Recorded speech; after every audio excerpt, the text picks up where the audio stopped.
Advisory, which also deals with sustainability issues. So we are a little bit on the same page when it comes to the sustainability.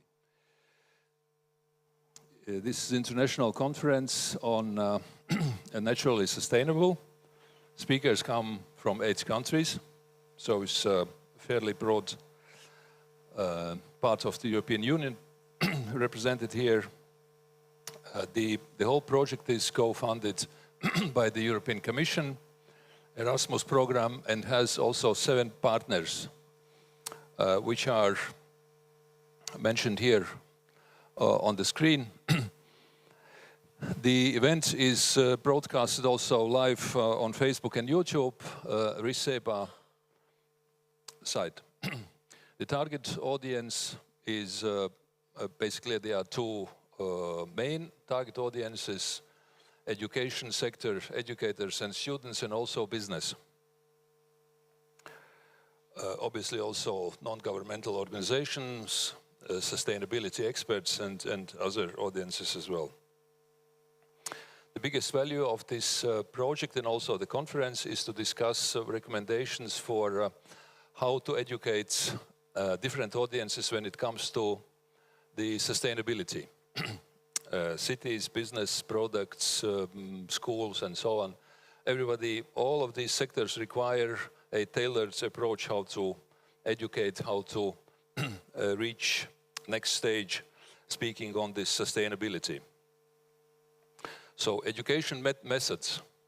And second, education indeed for business. Education to business. Namely, what the education sector, universities, business schools can offer, how to assist business to reach and adjust business model of different enterprises. The business model adjustment, that's a large challenge for companies. We know it from our own experience, helping, assisting local companies here adjust the business model. That sounds easy, but is obviously not easy. What is sustainability? Is it a standard? Is it an ideology? Is it a religion? A business model? Way of life? So there are plenty of different answers. If we would ask ourselves or people on the street, we'll get probably different answers, and probably they are partly true, all of them. And the other side of the coin, if we look to the sustainability in different audiences, we get, that's my observation, 3 stages. One is we still have to convince and persuade ourselves. Persuasion, that's the initial, that's a little bit lower. Then the second is how to teach it, how to educate, how to assist others. That's a little bit higher already. And the third is, how can we apply it, the application. Extremely important for business, for enterprises, in particularly if you work in an enterprise, take in Latvia or in different country, and export. Then you have clients in other countries which are maybe larger and more advanced. So they expect sustainability. So a lot to do with education, reformulation, adjusting business models, and also in the education area in high schools, business schools. So I have a couple of slides to warm you up.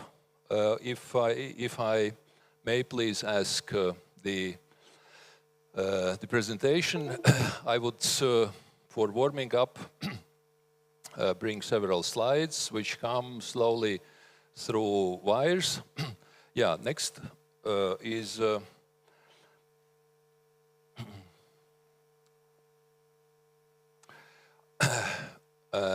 we have plenty of studies, obviously, done throughout last 10 years. McKinsey, brands which focus on sustainability get more attractiveness. People like it, in particularly younger generation. Then we go to business. Sustainability helps reducing costs, saving costs, driving innovation, new product, incentives for subsidies by the government. So these are more rational arguments which are important for companies. And PricewaterhouseCoopers study shows that consumers may be inclined to pay up to 10% more for sustainable products. Obviously, there are plenty of different myths when we speak about sustainability. One is going green is expensive. Yes, in short term you have to invest, but in long term it may bring you cost savings and so on. But you have to convince yourself, and that's for companies is extremely important. And therefore you need models how to calculate also longer term income or savings and so on. So models how to calculate longer term. And high schools are good providing models. Second, sustainability is only for environmentalists. Environment, obviously that's partly still alive, this myth, this prejudice or stereotype. But obviously it's only one faction of the whole sustainability big concept. It's a big cloud and everybody sees a part of this cloud. Third, one person cannot make a difference. And then you get many examples how about plastic bottles, reusable plastic bottles. One reusable bottle can save 170 plastic bottles annually and so on. If you take 1 billion of persons or 2 billion or 100 million, obviously you get a different size. So one person obviously counts as well. Although we have to see that we don't lose balance and rational behavior. How many sustainability regulations are there currently in Europe, outside of Europe? More than 500. 500 regulations, that's a lot. So what we get in the European Union, we get a growing ecosystem, and we are part of this ecosystem, growing consultants, educators, experts, and so on. Standards and guidelines and so on and so on. Huge theme. More than 500 sustainability-related regulations worldwide. And at least, it's hard to count, at least 20, maybe more, recognized sustainability frameworks, standards across different sectors and different countries. Yes, we have in the European Union, we have one standard, the European Sustainability Reporting Standard. That's pretty large, huge, many hundreds of pages and so on and so on. But there are also others. And I have copied here some visuals which show that different abbreviations. So it's a huge ecosystem. On the other side of the coin, games. I discovered also, surprisingly for me, that they are growing ecosystem which creates games, which help assist people to get acquainted and get more educated with sustainability issues. Obviously, games, sustainability-themed games, engage players, and so on.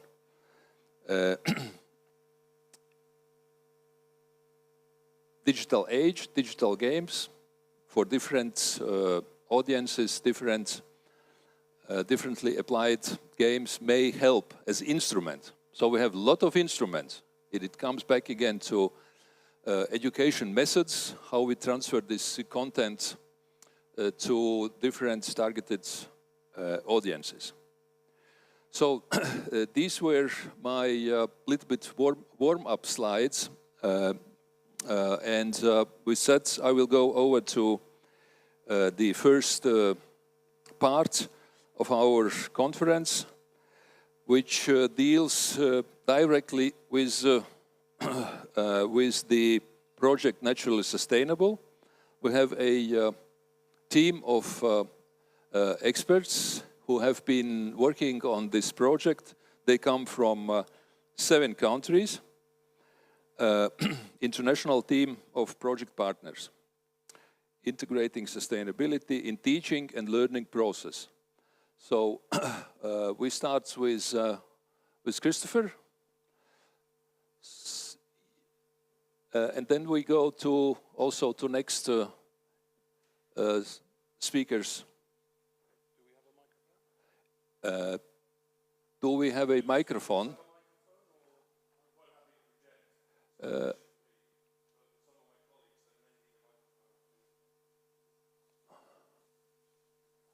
We get a microphone.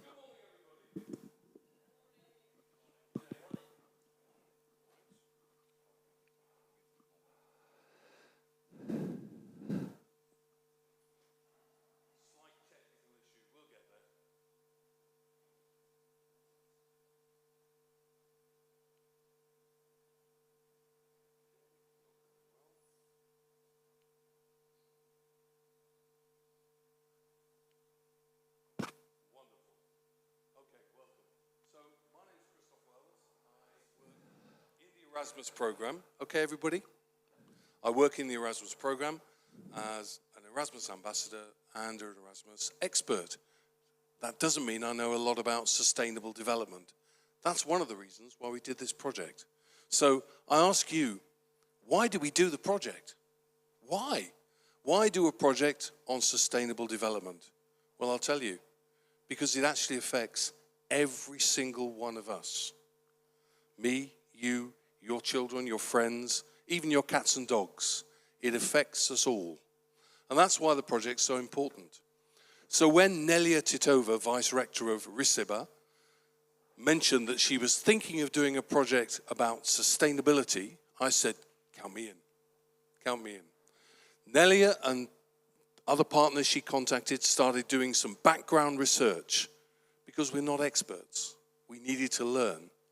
We had 2 preliminary meetings where we met up and threw ideas around.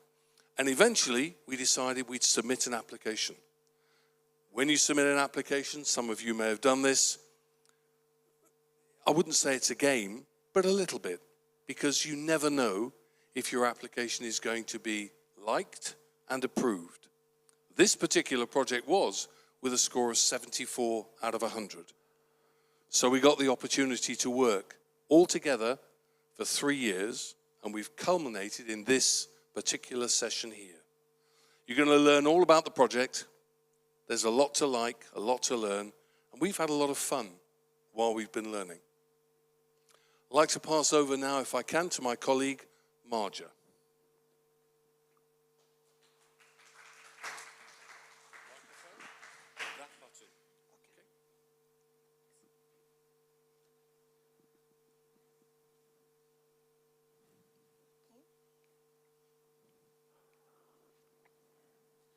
Hello, I'm Maria-Liisa Helenius from Finland, from Learning for Integration organization. And I'd just like to say a few words about the objectives of the project.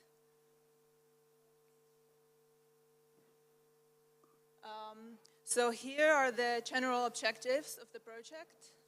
And, but I believe the most important thing is collecting and sharing activities and resources and best practices about sustainability issues, climate change, environment that we have done in this project to engage everyone basically. So adult and vocational school, learners, teachers, staff, but also everyone else from schools to businesses to individuals. So we've tried to make learning about these topics fun and engaging. So we have a lot of resources like games and books for all ages, really. So my colleagues will talk about this more in detail soon. So I will now pass on to Yusuf to talk about the methodology of the project. Thank you.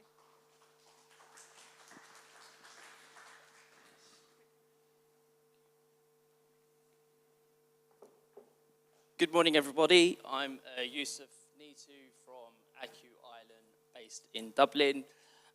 As you can tell, I haven't really got an Irish accent at the moment. So I'm here to talk about the methodology of the Naturally Sustainable project. Essentially, as Chris mentioned, it was a bit of a process finding key organizations that would be accustomed to sustainability, and we narrowed this down to essentially 7 organizations from 6 EU countries. The project methodology essentially involved a number of in-person meetings and virtual meetings, and we essentially had 2 sub-working groups working on the results. Essentially, we can say, or we can call ourselves experts in digital tools like Zoom, Dropbox. More so, I'd say, in terms of like social media, our presence on LinkedIn, YouTube, Facebook. And if any of you guys haven't followed us, I suggest you follow us now.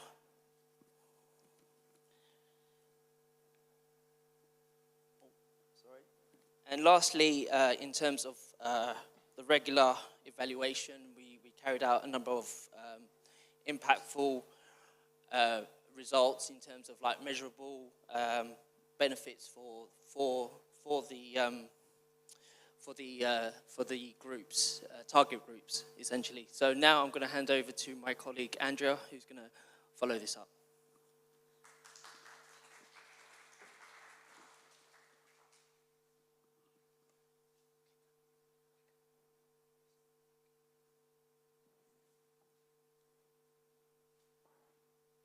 Good morning, everybody. I am Andrea Cappelletti, come from Italy, CFP Zanardelli, and I'm in charge of speaking about the project schedule. These are the 4 logical phases of the project, from the beginning in December 2021 to the end in October 2024.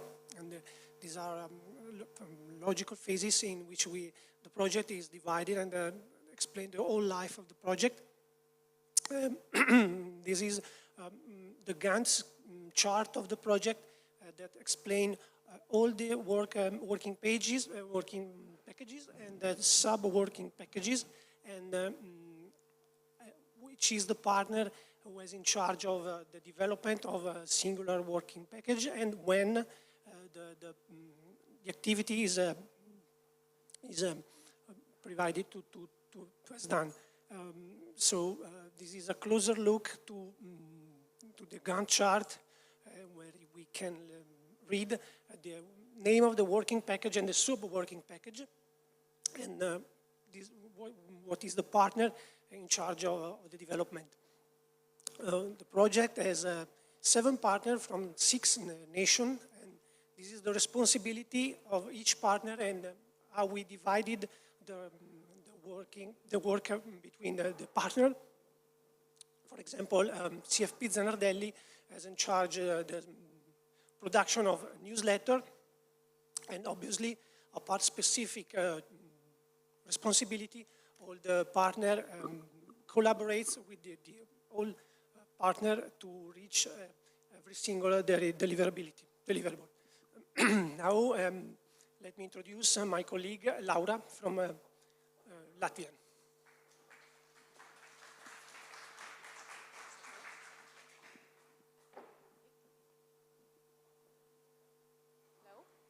Hello? That's better, right? My name is Laura Aitošmita, and I'm representing Riga Style and Fashion Technical School. And I would like to use this opportunity and to say to all the partners, very, very big thank you for all the job we did all together these 3 years, and we made a very good team together. And I think that all the results will be visible later, and my colleagues will tell you more about that all. But as you saw what Andrea was sharing, and there was quite a lot of different activities, and this one huge Excel file with many, many lines, and there was subtasks and everything. Of course, it was demanding some effort for everyone, and to avoid any chaos, we needed to structure it somehow. So all the activities were divided in 5 basic work packages, and they all were demanding something for us, requiring, but we think that we managed very good, and thank you, team, and we really hope that all the results in the end will be for you very useful in the future, and in activities you can read how many different tasks we were doing, and even starting with the first one, like brainstorming, like mentioned Christoph already, to go through what, how, when, why, what will be, what after, and dealing further with research, with design and development of materials, and continue with after sharing the results now with you. So we went through all this period of the works, through these work packages. And even if it's, oh, I'm sorry, I need to go back. Even if it's work, I want to say that we also had a lot of smiles and laughs. And this is the activities in online, also while the activities we were working in online, we worked in presence, face to face. But I want to say one of the favorite. Maybe it's a little bit like cliche, as when we talk about sustainability, we immediately think about environment and nature. But I think we did one very good job. we planted the trees. So all those paperworks we did, I think it's in balance. We had the trees growing right now also, and I hope it will surpass us all the next generations as well. Yeah, but now back to the digital era, and I will give the floor to my colleague Abby in the project. She will share you about some other materials, which is video.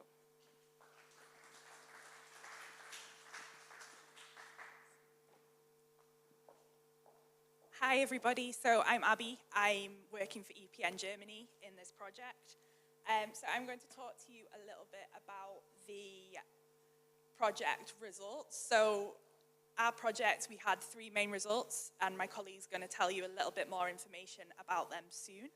But I think it's better than you listening to me talk about the results that you see a quick video that was produced by our colleagues in Ireland. Naturally Sustainable is an exciting project funded by the European Commission through the Erasmus Plus programme.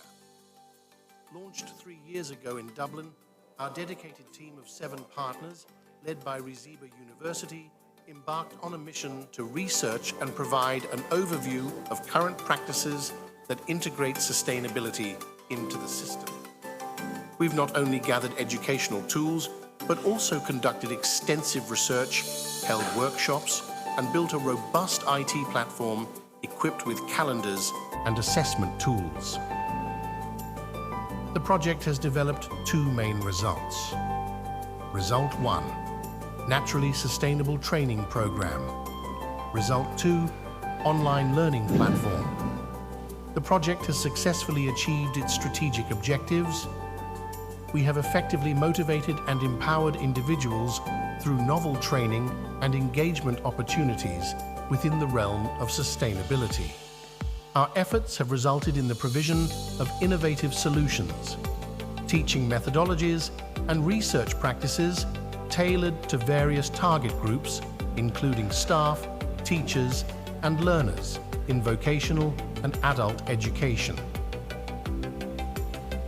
We have significantly advanced and broadened the understanding of best practices among educational institutions and key stakeholders in addressing sustainability issues and activities throughout Europe. Welcome to our dynamic online learning platform. Navigate through a wealth of digital materials designed to make learning engaging and impactful. Get to know our project partners who have been instrumental in driving the Naturally Sustainable initiative forward.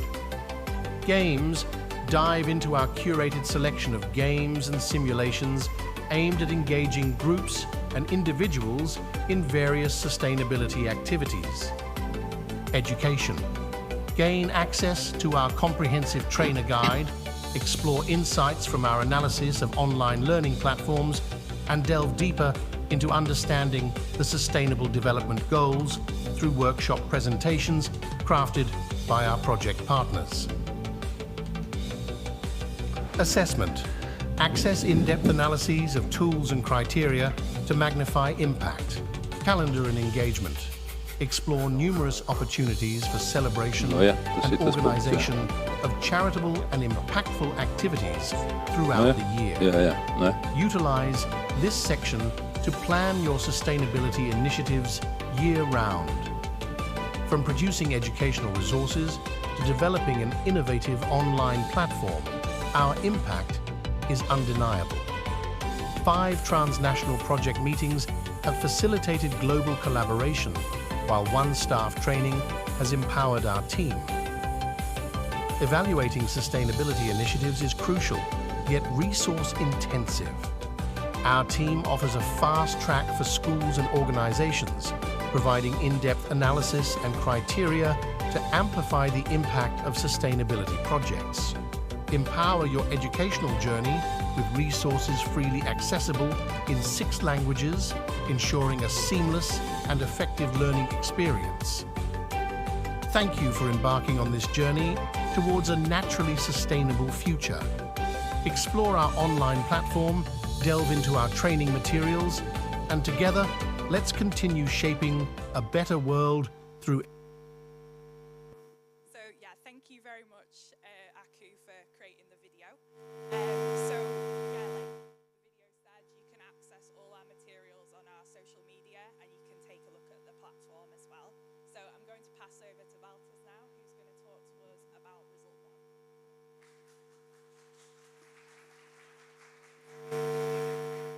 Hello everyone, my name is Valters Kaja. I'm a Vice Rector for Research and Development at Reseba University, and well, I have an uneasy task actually. Any project has its deliverables. There are two main deliverables and one extra, which we will cover together with our colleagues. And I will start with the first one, the teaching guide or the trainer's guide. What is it and how can it contribute to understanding and implementation of sustainability in our lives? This is rather hefty material. We had crafted together with our partners involving quite a lot of people.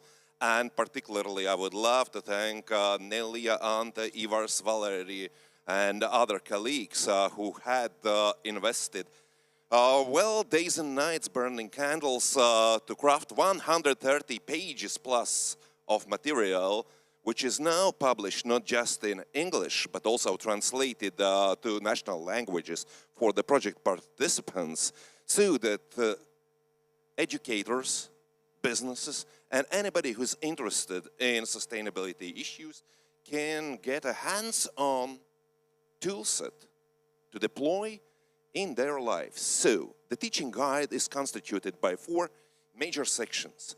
The first one consolidates the recommended methods to train people, to teach organizations and people how to become more sustainable and how to build the understanding and shared feeling about the sustainable future in societies.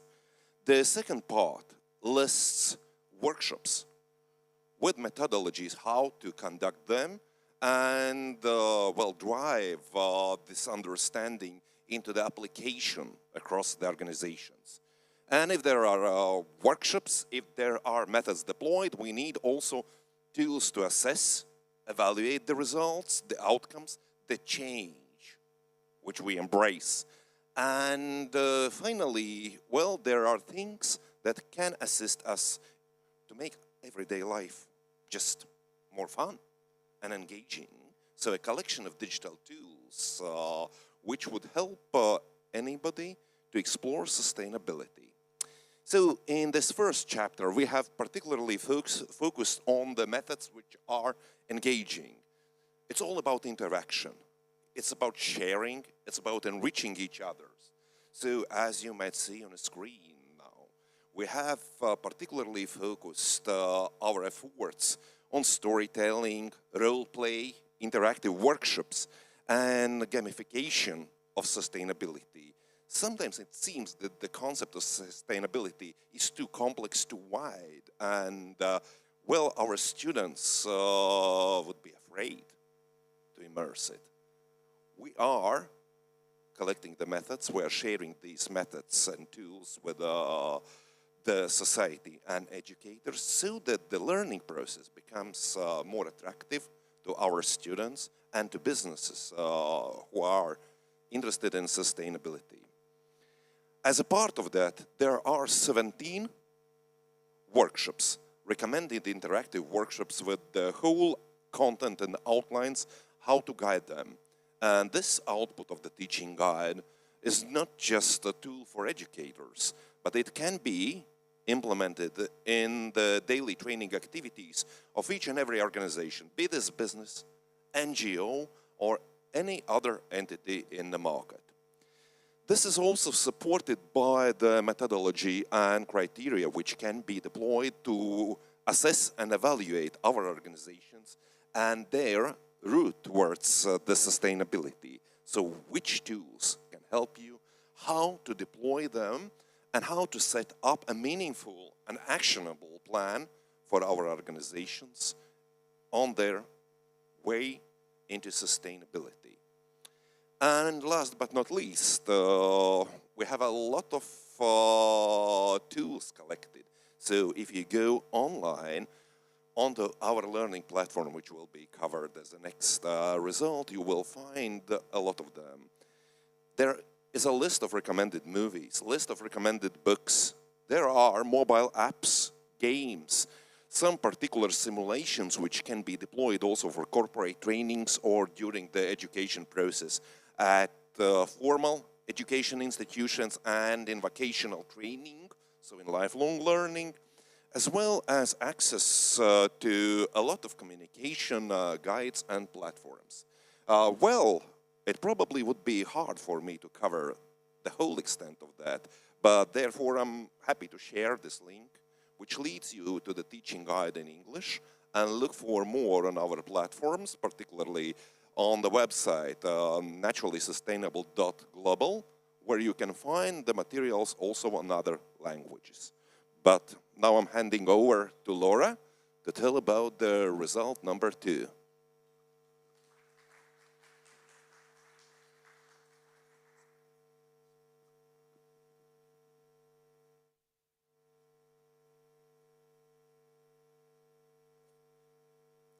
Hi, everyone.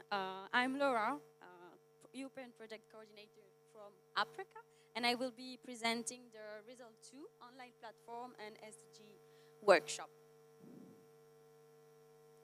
First, I'd like to thank you for having us for this final conference in this beautiful city of Riga. Thank you, everyone. Let's start with the SDGs goal. So, where did we start? Where did we get the inspiration from? So basically, we went back to the source and took the United Nations SDGs as a base of work. For your information, SDG stands for United Nations Sustainable Development Goals. These are known as global goals adopted by the United Nations in 2015. It is a universal call to take action to end poverty, protect the planet, and ensure the sustainability development by 2030. The main goal of these is, of course, to maintain peace and prosperity for all. As Walter said before, there are 17 SDGs, and they affect different areas such as social, economics, and environment. Environment being the main topic of today.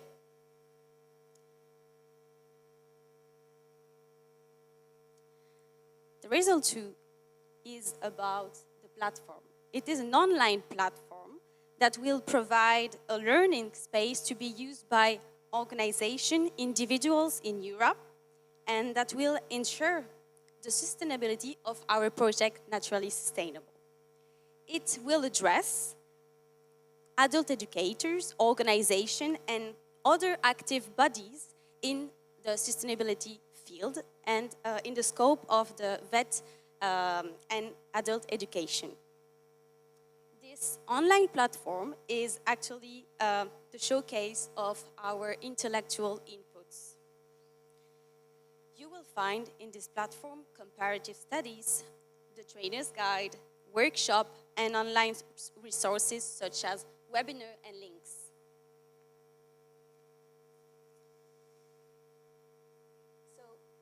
So in the screen you can see, I'm not sure you can see everything, but there are some tabs.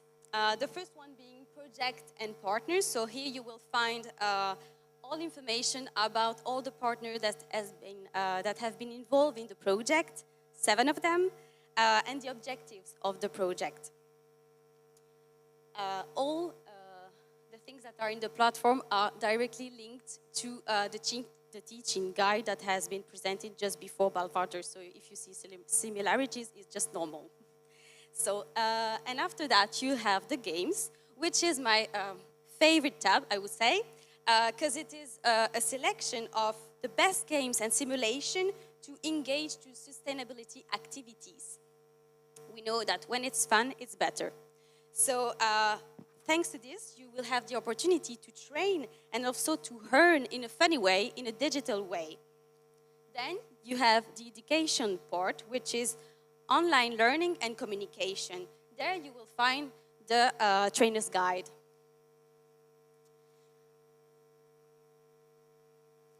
After that, another type is assessment. There are good practices for schools and organizations to participate to the evaluation as an initiative in the field of sustainability. And last but not least, calendar and engagement. So partners from 7 different countries have been working together to gather all events, so international events related to sustainability topics. International days, sustainability related activities happening all over Europe. So, oh, sorry, I can go back. Yeah. So, if you want to take part in these activities, you want to check our platform and be part of the world of tomorrow for sustainable development, please scan this QR code and check the platform. Thank you everyone for listening to me, and I will pass over to Walter. Thank you.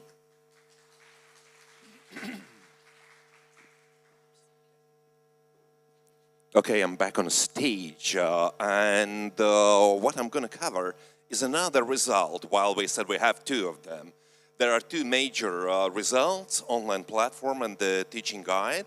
At the same time, on our journey towards these results, we have discovered that we're still learning ourselves. And as Yusuf said, we're experts in something, but we're never experts in all the things.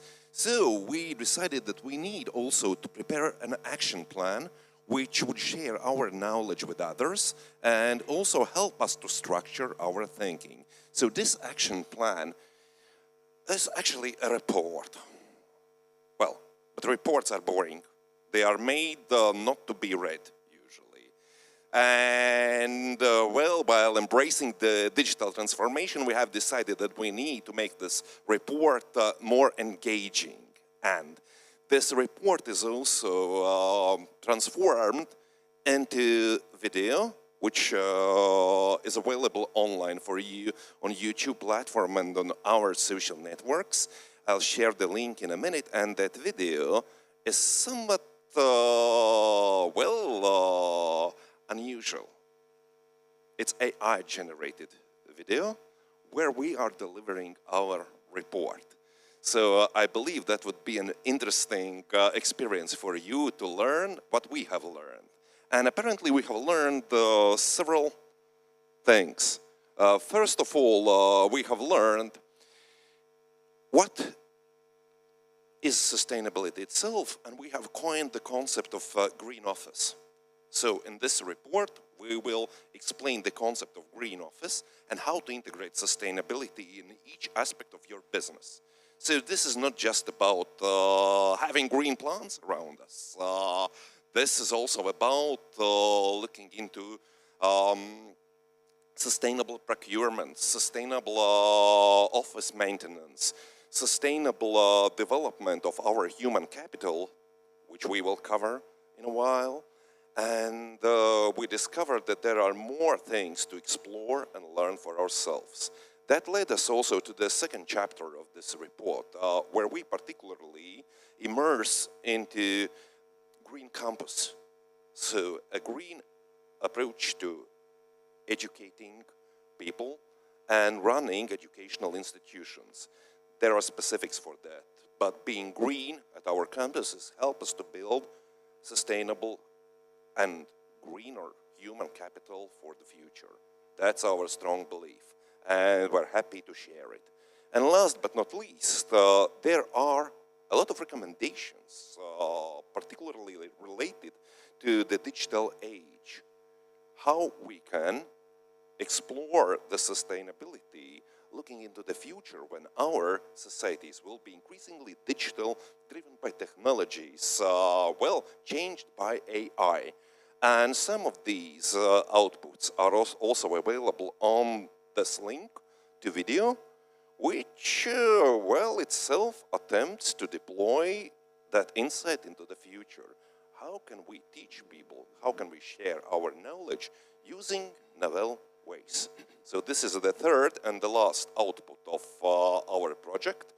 But if there are deliverables, there should be an evaluation as well. So I would give floor to Paul to look on this project from evaluator's perspective.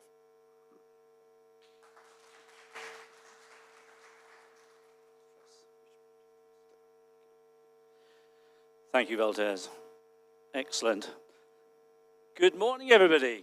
Lovely to see so many of you happy, smiling, and still awake. That's good news.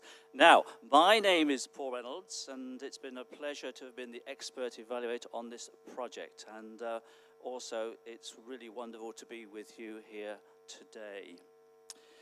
Now, advantages and disadvantages of being the last on this particular section. Well, you know, there are some arguments to be said. You're the last on, you can see how things are going.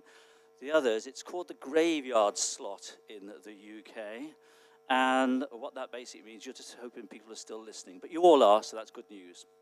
Okay, before I go on to the highlights of this really wonderful report, I'd just like to talk a little bit about the process and the role and also the criteria for this project, which is really important for you to understand. My role, quite simply, has been as an independent, impartial observer, but also, I'd like to think, in going to many of the meetings, as a friendly face as well. It's certainly been great fun to have shared it with so many enthusiastic partners as well. And I think Christoph mentioned it. It has been fun, so that's really good news indeed. The process is quite simple. 2 questionnaires, 2 interviews, and reports by me at the halfway point and towards the end of the project as well. The criteria, you can see a number there. Probably the most important would be, I guess, that's efficient. Is it clear to use? For me, legacy is really important. It's all very well doing a project, getting involved for 3 years, but what legacy will it have for future generations? And that's really very important indeed. My conclusions. Well, there were 3 recommendations made after the interim report.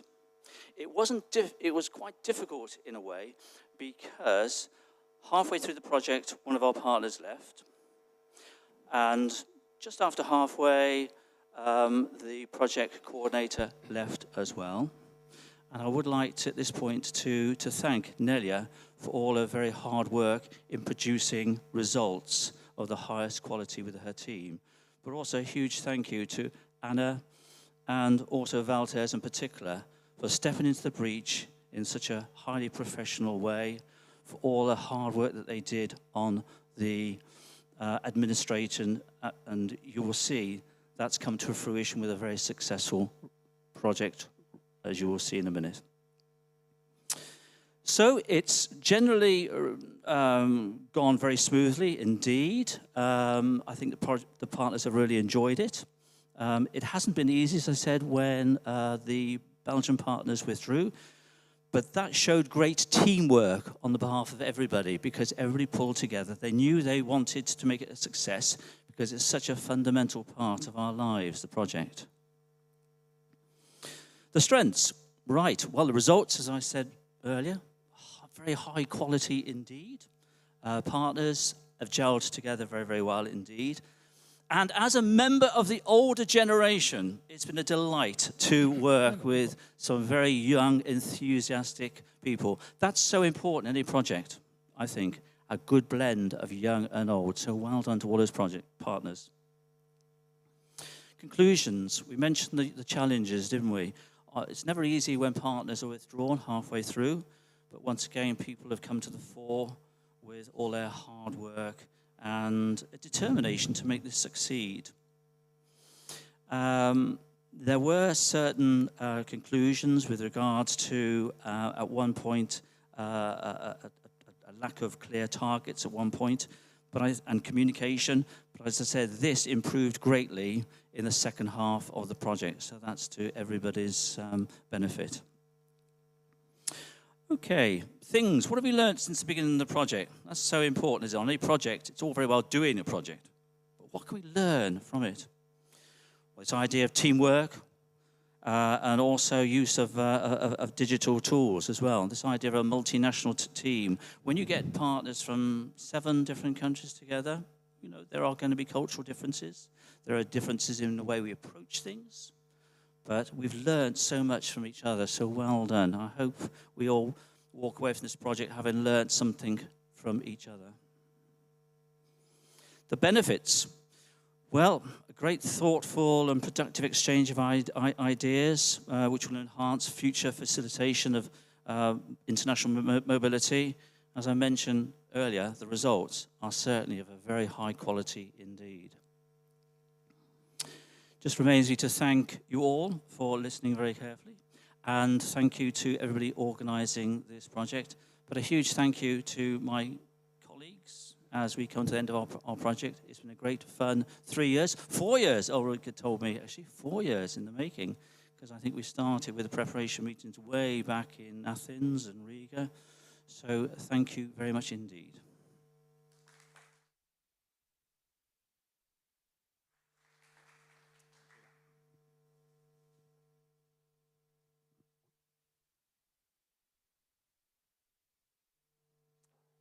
Dear colleagues, we have sound again for me, please, and for our two experts. We have 10-15 minutes for short panel with 2 experts. I have several questions which we will mail through shortly and rapidly to go over then to next speakers in 15 minutes. So first, I would like to give both of you short answers on the initial question. 7 countries, 7 different cultures, and so on. What's the kitchen side? Was it difficult? Was it challenging? What were the main challenges in this regard? You only have to work with partners from lots of countries to realize that one of the fundamental differences is timing. If you say to an Englishman, a meeting starts at 9 o'clock, it will start at 9 o'clock. If you say it to an Italian, you know the meeting is going to start 15, 20 minutes later. That's just the way things are done. When we work together, we set ourselves time-based objectives. We write them down, we agree them, everybody nods and say, yes, we're going to do these, and we will do them by this particular date. You can be certain that some countries have this culture, which means it will always be done on time, and some countries take a little longer. That's something you learn when you work with international partners, and you build the project accordingly. What you can't do is suddenly turn around to partners who have a different culture and say, no, we're going to do this culture. You have to respect and understand the differences between the partners. And I think actually for people who've worked on a project for the first time, that's a major way you can grow as a person. Because let's face it, everybody's sitting here, we're all different, aren't we? We see things differently, we like different things, we go to bed at different times, we wake up at different times. We need to respect those differences. And if Europe teaches us anything, is we are richer if we understand the differences between people, cultures, and nationalities. So personal growth is important, and you get something out of different partners which come from different countries. It's the most important thing. We get involved in a project, one, to make a difference in what we produce, in the results that we've seen here. We also get involved in projects to learn from other people. And my colleague Paul, the expert evaluator, said that it's wonderful to have a mix of young and old people in a project. And let me just tell you, it doesn't matter how old you are, how many projects you've worked in. I've worked in 60 different projects. I learn new things in every project from every person I meet. And actually, that's what life's about. So all I can say is, especially for the younger people in the audience, when you go on your journey, learn from people and always open your mind to that learning. Thank you. Walters, what is your experience? Well, what I may add, I completely share what Christoph said. And on top of that, I would say that this learning is also about building replicability. So we learn from various countries, various people. We discovered that the concept of sustainability is not that simple. It also tends to vary across these markets and a lot. We're just people. We're just human beings. And we people, we shape the societies. So we stand behind that sustainability. We learned a lot of things. We realized that some things can be extended. Some are replicable models across markets, and some are very culturally specific. And still, it all works for the same purpose: building human capital, which we will cover quite a lot during other presentations today as well. Yes, thank you. So different countries and different cultures. Now you produced products. Okay. But these products are produced already.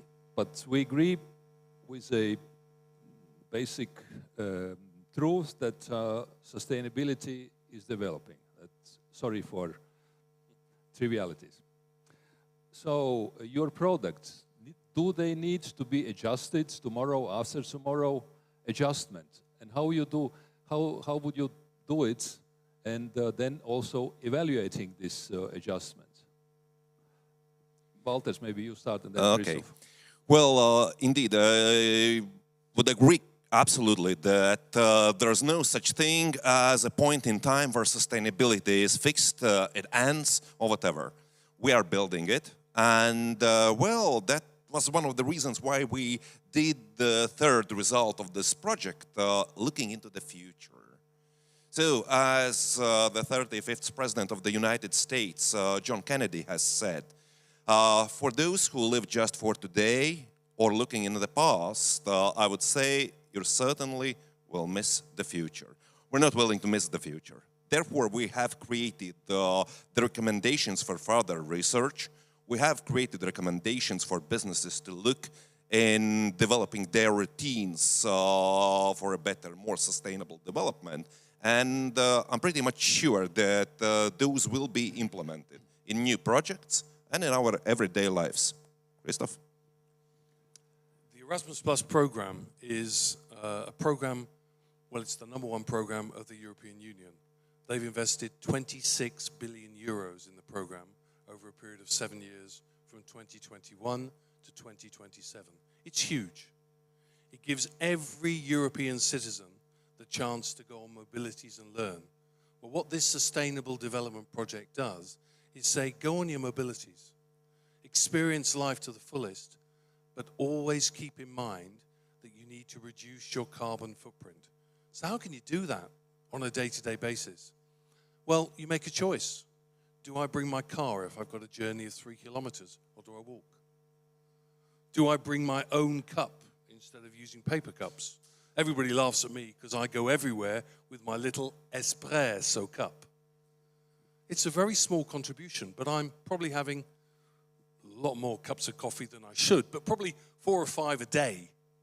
You do that over a year, that's a lot of paper cups. And the Erasmus Plus program is also all about legacy. And this is where it comes back to the project, because what we've produced in this project is a bringing together of what we thought were the most important resources. Not because we want to say, these are the resources you have to use. We're saying is, have a look at what we've done and select the ones that matter to you and adapt them for your purposes. So how do we make sure what we've done maintains relevance? Well, it's really a commitment that all partner organizations make every time they're involved in one of these cooperation partnerships. We have to be prepared to update our results for a period of 3 years, which means this team may not meet again face to face and have some wonderful restaurant evenings like last night and some very good coffee, but we will meet virtually and we will update our resources because we have to stay relevant. I have two more questions. One is easy and one is not easy. So the last one will not be easy, so prepare, concentrate. Yes, that life is difficult, brings sometimes difficult questions. Business first. So you have created products and business enterprises should also use them. How would you describe this, direction from your products towards enterprises and companies? What is your expectation? One of my other jobs is I lecture in international management, and I would say the most important thing is to convince businesses that it is in their interest to take initiatives for sustainability. Because the first thing you say when you talk to a business manager, director, owner is, how much will it cost me? So I come back with a reply, well, if you don't do it, how much is it going to cost each and every one of us? So making sure that businesses know that what we've done is relevant to them and that they can take it and adapt it to suit their particular situation, for me, is the key. Well, and to add to that, definitely in business it's a long and winding road. At the same time, that's where educators step in.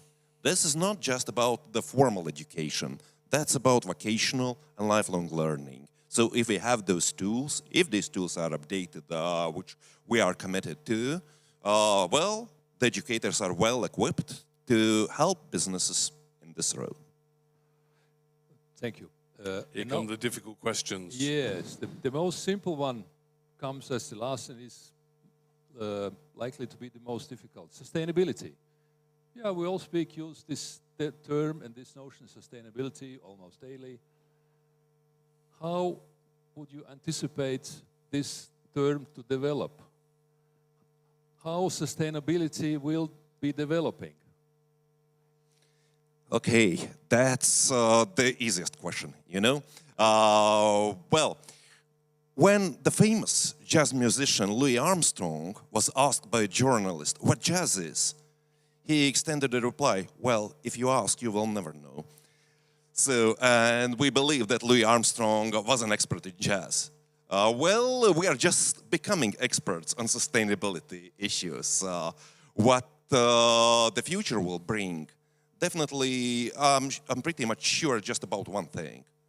The importance of sustainability, whatever it will be, is growing.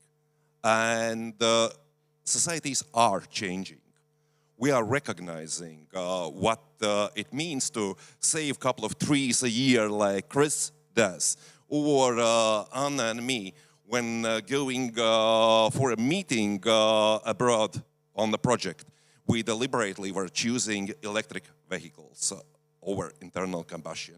So that's the green agenda which drives us, and that's a part of sustainability. I love what Walter said and the fact that he talked about Louis Armstrong. Well, I'm British, so I'm going to come back to the Beatles because we've got this musical theme. And the Beatles in 1964 produced a record called Help. And what I'd say to you is, that's our planet calling to us and saying, help. Do something to help the planet. And if there's one thing you take away from this particular conference is, we can all make a difference, every single one of us. And that's something we've really learned within this project. Good, thank you. So we agree, or two experts agree, that sustainability is growing, is developing, the concept, the content is growing towards different target audiences, towards business communities, cities, students, etc., etc. It contains the green dimension, ingredients, emissions, and different other aspects. So this is the bridge which leads us further to the next part of our event, namely to individual presentations.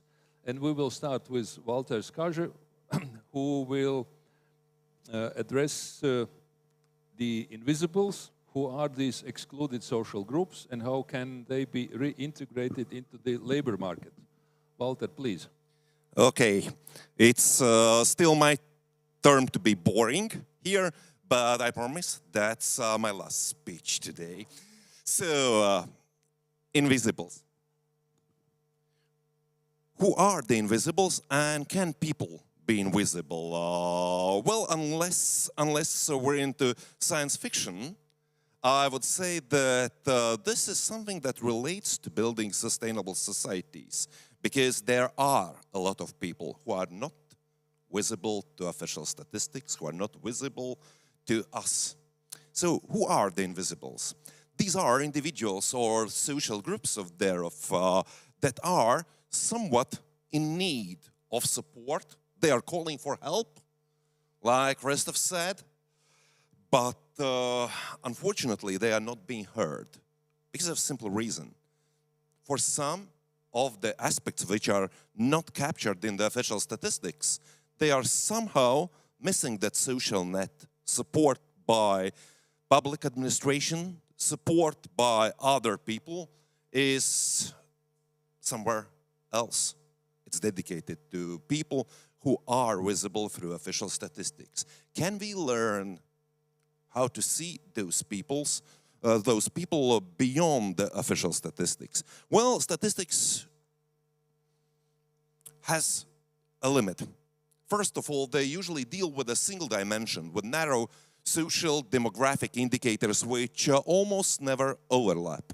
And it means that we view personalities and people behind the numbers just as numbers themselves. We treat today many people in a digital way. They are zeros, they are ones, but behind each zero and behind each one, there are real people, just sometimes out of our sight. So we are unable to reach them. We are unable to explain using the traditional statistical methods who are the people who need our support the most. For instance, imagine a person who has outdated education obtained 20 years ago, and this person has led quite a good life over the time, and then suddenly a partner dies or a person is being divorced. How this will change the life of the person? Will the person be able to reintegrate the labor market easy? With the skills which were built 20 years ago, probably there will be some challenges. Do we know that there is such a person to provide our help, assistance, stretch a hand? Probably not, because statistics don't speak of these people. So this was the insight which we had a year ago when, together with colleagues from Lithuania and Estonia, we elaborated a little bit on the issues that are triggered by this invisibility of human beings in our society. First of all, it means lost human capital, which is a part of a sustainable development of societies.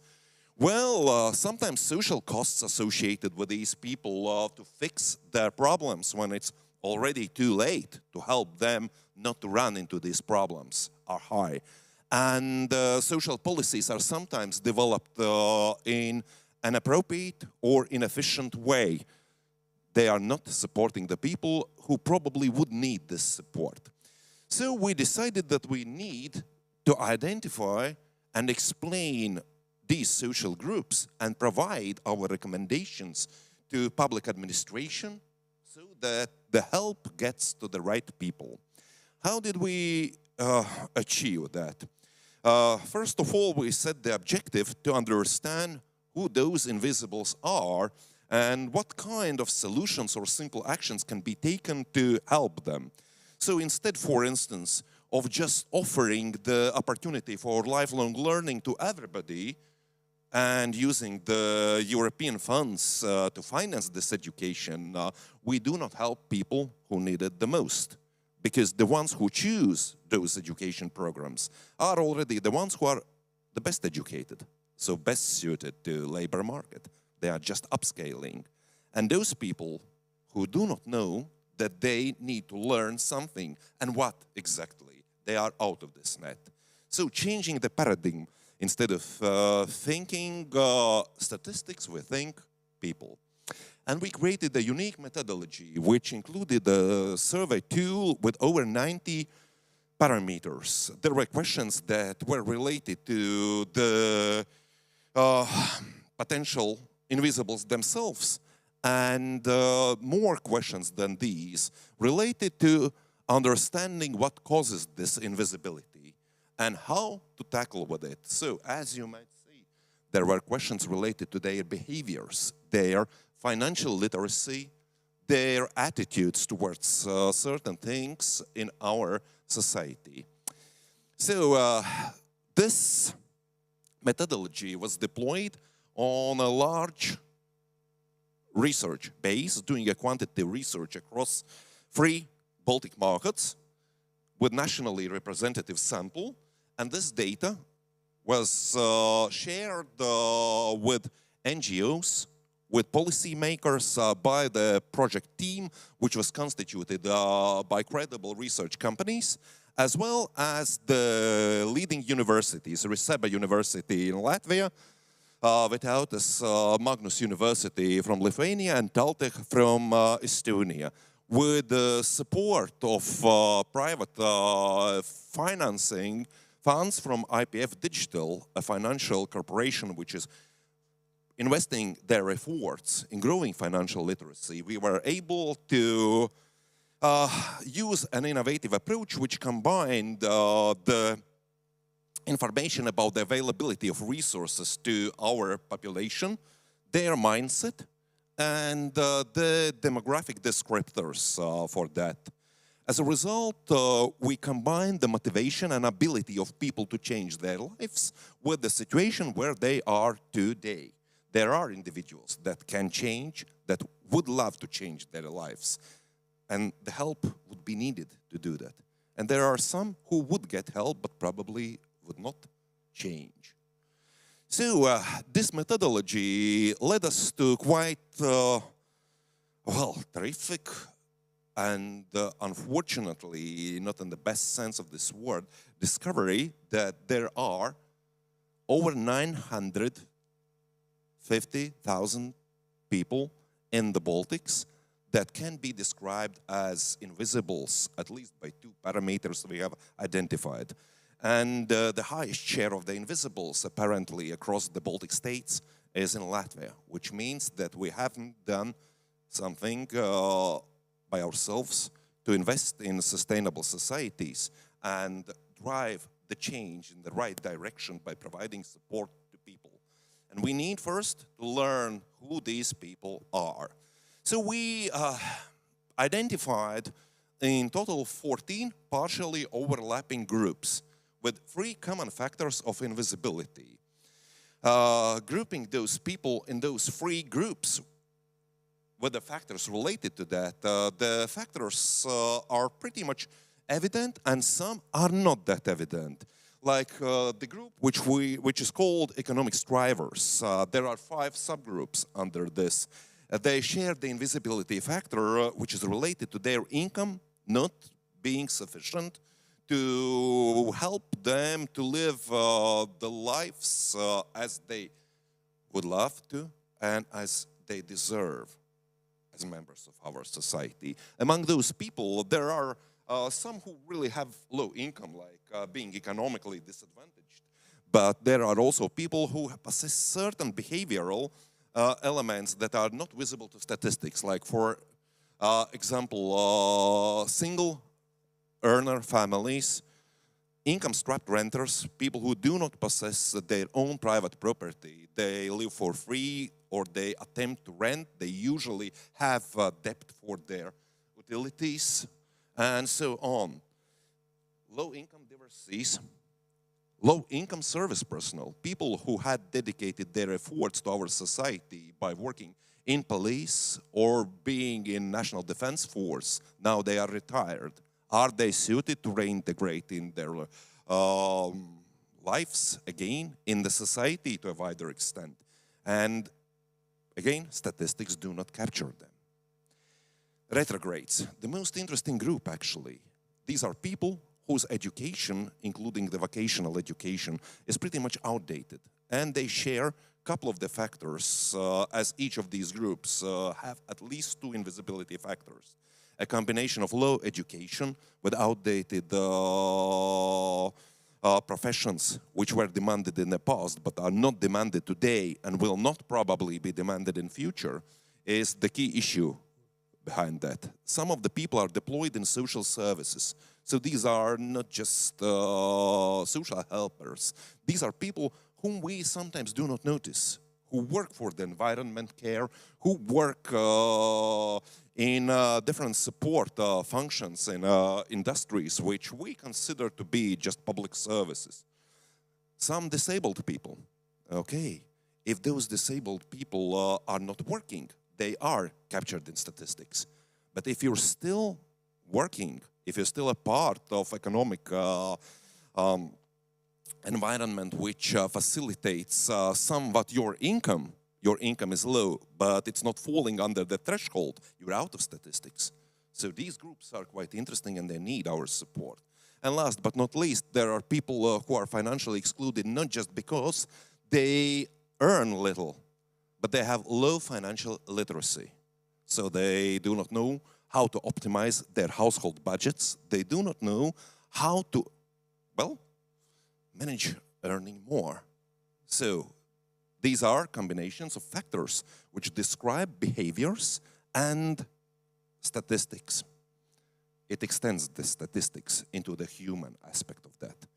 So retrogrades, they represent the majority of those invisible people in the Baltics.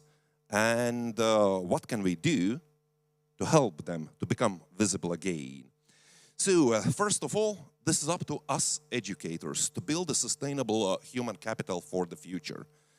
Instead of developing educational programs that are based on the past insights, we should be transforming ourselves by looking into the future needs of labor market so that we can provide such a vocational education, retraining where it is needed, that people would reintegrate in the labor market faster and easier.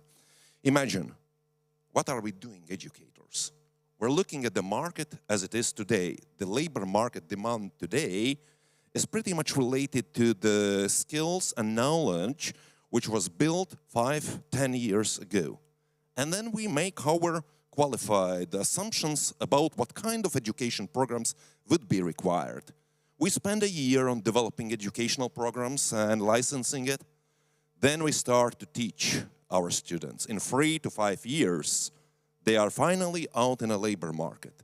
Well, so in total, there are 6 years for creating the program and educating people. And it's all based on even more distant past. Can we change it? Apparently, there are tools. And during this project, we had used AI-enabled tools that link human behaviors, their values, their attitudes, and their ability to develop naturally certain skills and predisposition for certain type of occupations with the demand and supply in labor market. So that instead of just letting them learn, we teach them things that will help them to move forward.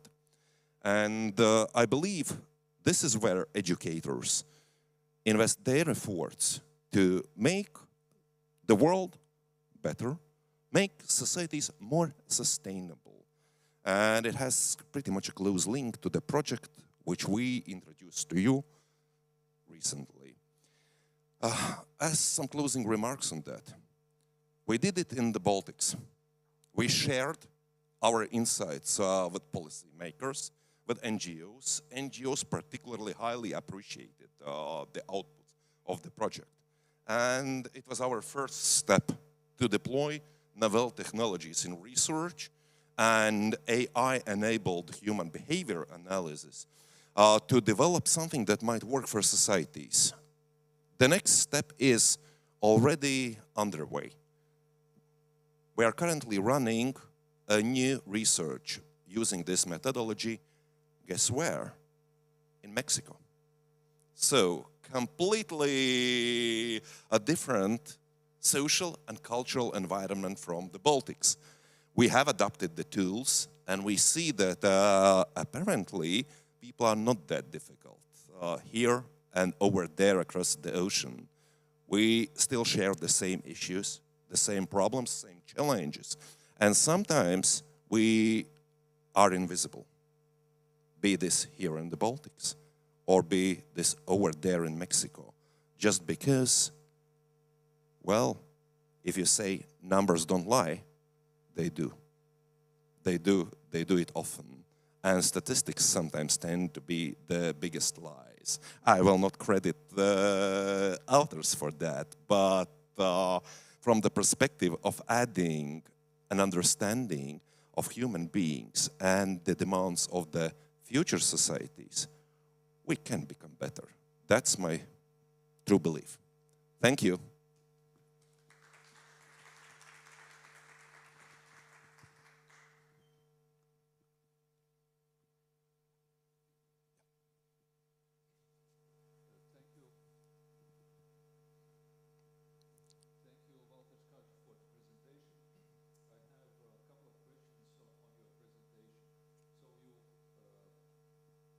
In your research project described groups of the society.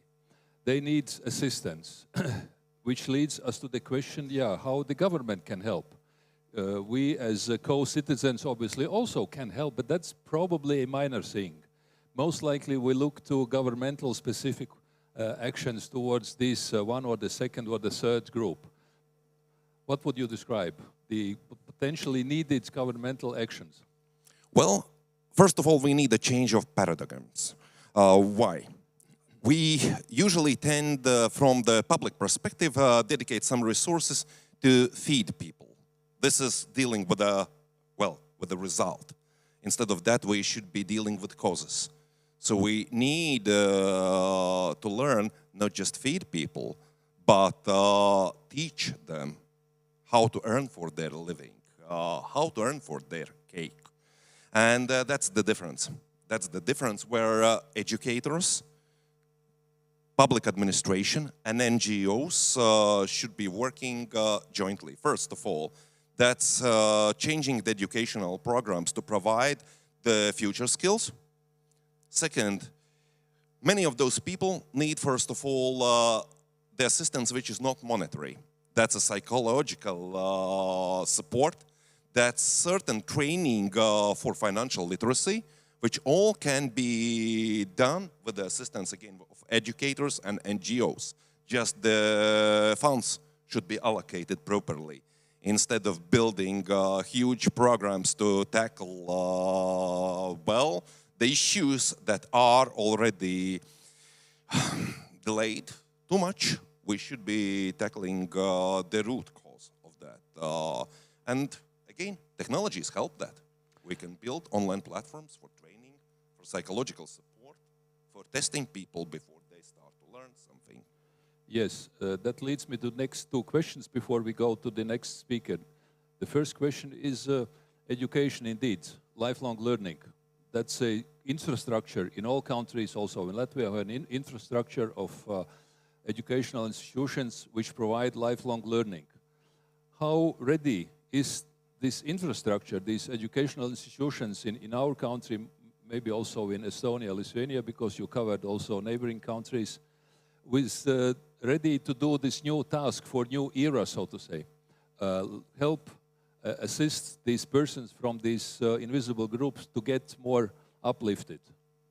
Well, I have mixed feelings about that. First of all, there is goodwill, but there is sometimes limited knowledge how to do that.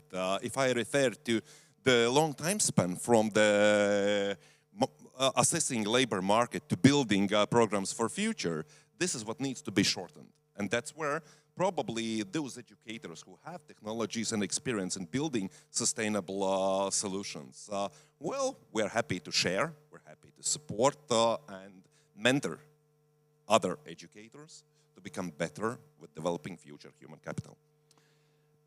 Yes, so that leads me to the second question. To assist those groups of the society which could be described as invisibles. We need instruments, tools to educate them, etc. So, and in modern times, obviously, nothing goes without artificial intelligence. That's the new big word, and etc., etc. So, what about the artificial intelligence instruments? Are they coming into our lifelong learning system? Where do we are? Where do we stand? Well, they do. They are already here. AI is here to stay and assist us. And it's not just about the generative AI. So you saw probably some of you already checked the link with the talking avatar. That was not me talking. That was my voice. That was my face. That was the text I created. But technology helped us to deliver this in a much more effective way.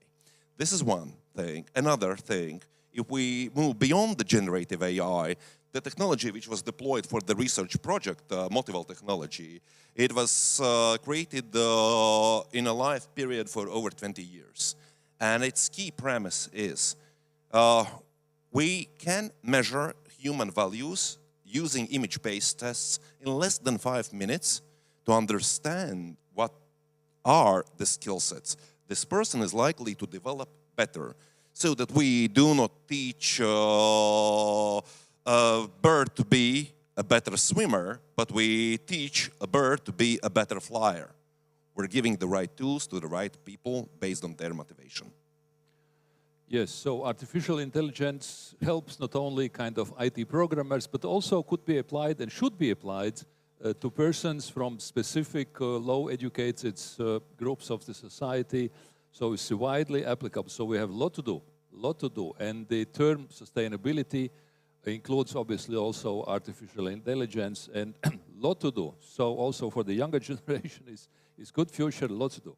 Thank you for Walter Skaja. We now go to the next speaker, and I would like to invite Efe Doyan, Assistant Professor, Lead Researcher, Riseba University of Applied Sciences, Riga, with the presentation on human-centric doppelganger of sustainability, biophilic architecture.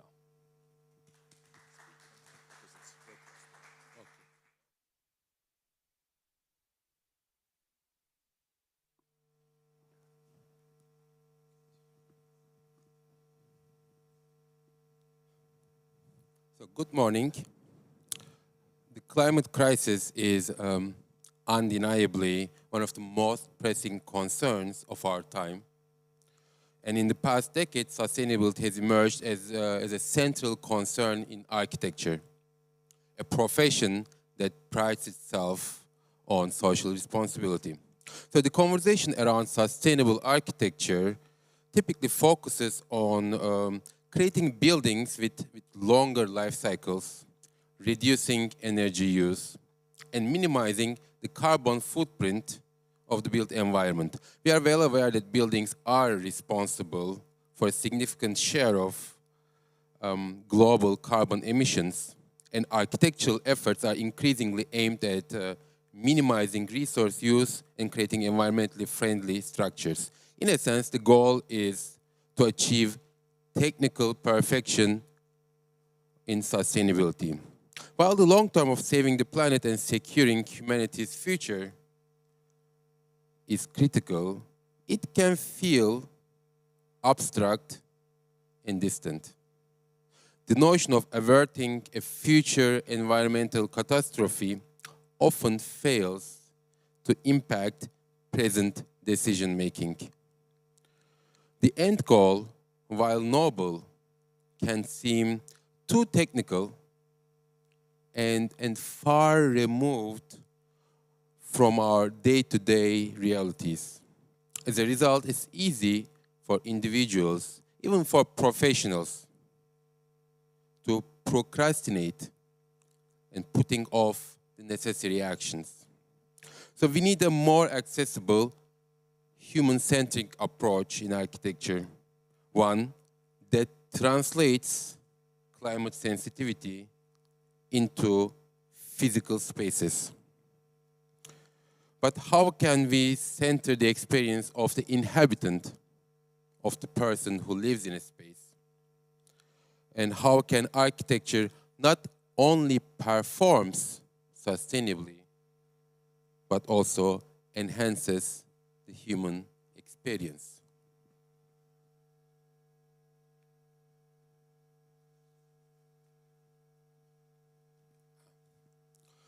So the challenge then is to create architecture that is both ecologically responsible and sensitive to the diverse facades of the design.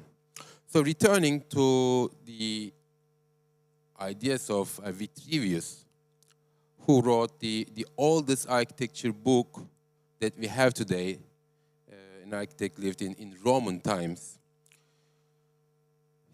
Architecture has three aspects. So firmitas, utilitas, and venustas. Firmitas being the strengths of the building, the firmness. Utilitas, the functionality. And venustas, the beauty, obviously. So design is ultimately about complex decision making, balancing these three aspects: functional, aesthetic, and scientific considerations. So can the challenges of ecological architecture be reflected in these decision-making processes? Let's see. First, the functionality. So modern architecture has, for much of the 20th century, been about functionality. But since the writings of thinkers like Frankfurt School or post-structuralists in 60s, 70s, 80s, we've come to understand that architecture does more than serve a functional purpose. It shapes daily life and reflects social ideologies. Architecture is not about the physical structures, but about social aspects that embody ideologies. So the built environment shapes how we live, reinforcing or challenging the status quo. So architecture, through its spatial arrangements, can subtly guide us toward a more sustainable lifestyle, fostering climate-friendly habits. So that was the climate-friendly behavior aspect. So a second aspect is that aesthetics. So the connection between architecture and daily life is also deeply rooted in aesthetics, which has long been discussed in terms of communication. So architecture communicates also aesthetically with us and symbolically. So the aesthetic aspect of architecture is crucial in engaging people with broader social issues. By bringing ecological messages into the aesthetic realm, we can engage the public in the fight against the climate change in ways that are intuitive and accessible. And then one often overlooked aspect of sustainable architecture is how the built environment impacts mental health and well-being. So the connection between our surroundings, our mental health, has been increasingly validated by neuroscience. So our mental health is inextricably linked to the spaces we inhabit. So architecture then must consider how built environments contribute to the health and well-being of their occupants. Sustainable architecture must also be about creating spaces that promote human flourishing. So there is where the Vitruvian cycle becomes a full circle.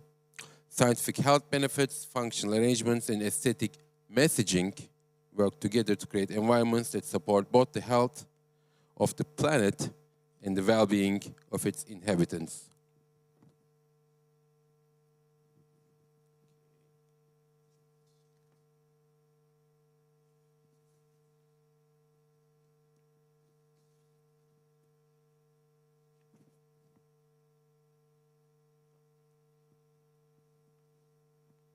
So one approach that holds great promise in this regard is biophilic design, which seeks to incorporate elements of nature into the built environment.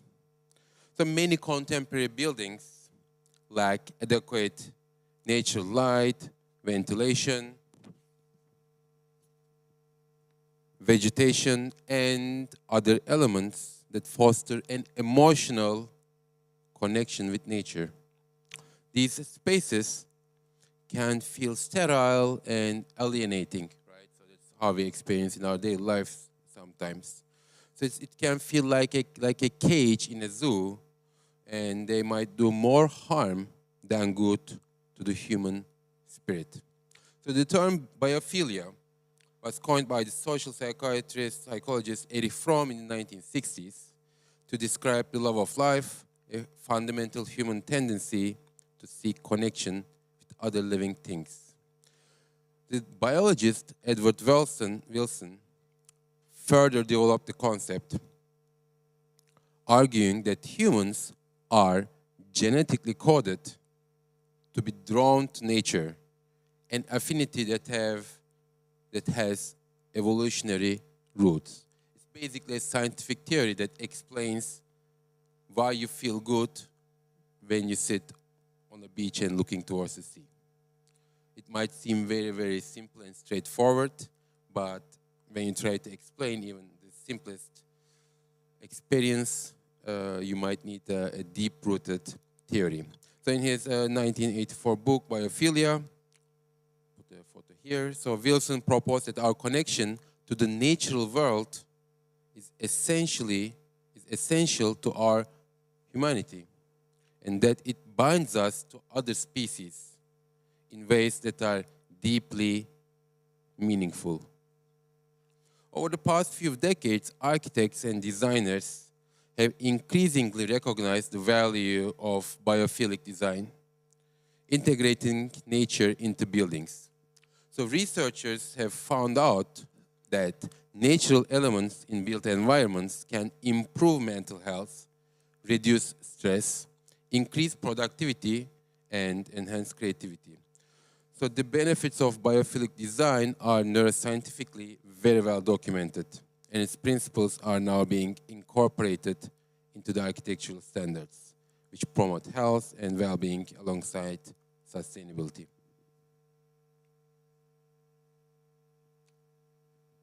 So, several scholars have developed frameworks for understanding biophilic design, categorizing its various strategies.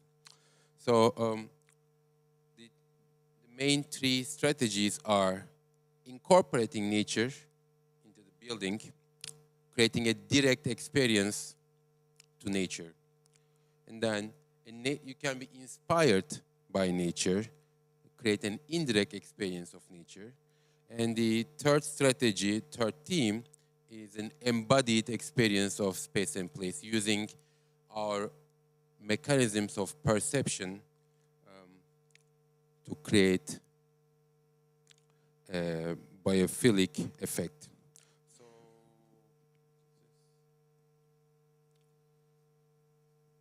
So this theme that can be called as nature incorporation, bringing nature inside or around the buildings, involves incorporation of natural elements such as plants, water, sunlight, fresh air, animals, use of time and seasonal changes, using of views towards landscapes. Buildings designed with this theme in mind create spaces where inhabitants can experience nature firsthand.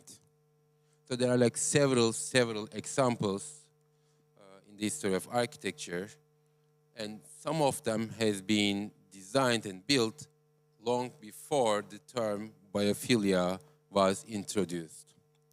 So a prime example is among dozens of possible examples is Singapore's Changi Airport, designed by one of my favorite architects, Moshe Safdie. And this building features a central garden and a massive waterfall that collects rainwater for reuse. So by incorporating these natural elements, the airport creates a direct and tangible connection and experience of nature between its users and the natural environment. So the second theme is nature inspiration. We can also design buildings by being inspired by nature to create an indirect experience to nature. So this theme involves the use of natural materials, colors, shapes, patterns, mechanisms that we see, observe in nature, like ants' nests, for example. And so it aims to evoke a sense of nature, even in spaces where direct interaction with nature is limited. So biomorphic or biomimetic designs are common strategies, like replicating certain mechanisms of shapes in nature. For example, we can see some of the examples here, but one of my favorite examples is Santiago Calatravas World Trade Center Transportation Hub. That's located in New York City, next to the 9/11 memorial site. This is a striking example of this approach, with its bird-like design symbolizing hope and renewal. So as you can see here, there is no plants, and actually also like after the construction now, there are no vegetation here, but still it reminds us some natural elements, a bird flying away. A third theme that can be utilized under the biophilic design is called nature interaction. So it's about creating an embodied experience of space and place. So this theme addresses the way architecture interacts with human sensory and cognitive processes. So our perception, how we see the world, right? So there's the light, for example, our visual perception. Light rays comes in, falls on our retina, triggers photoreceptors to send electrical signals to the brain. And then in the brain, there are so many various mechanisms are at work in parallel, consciously and subconsciously.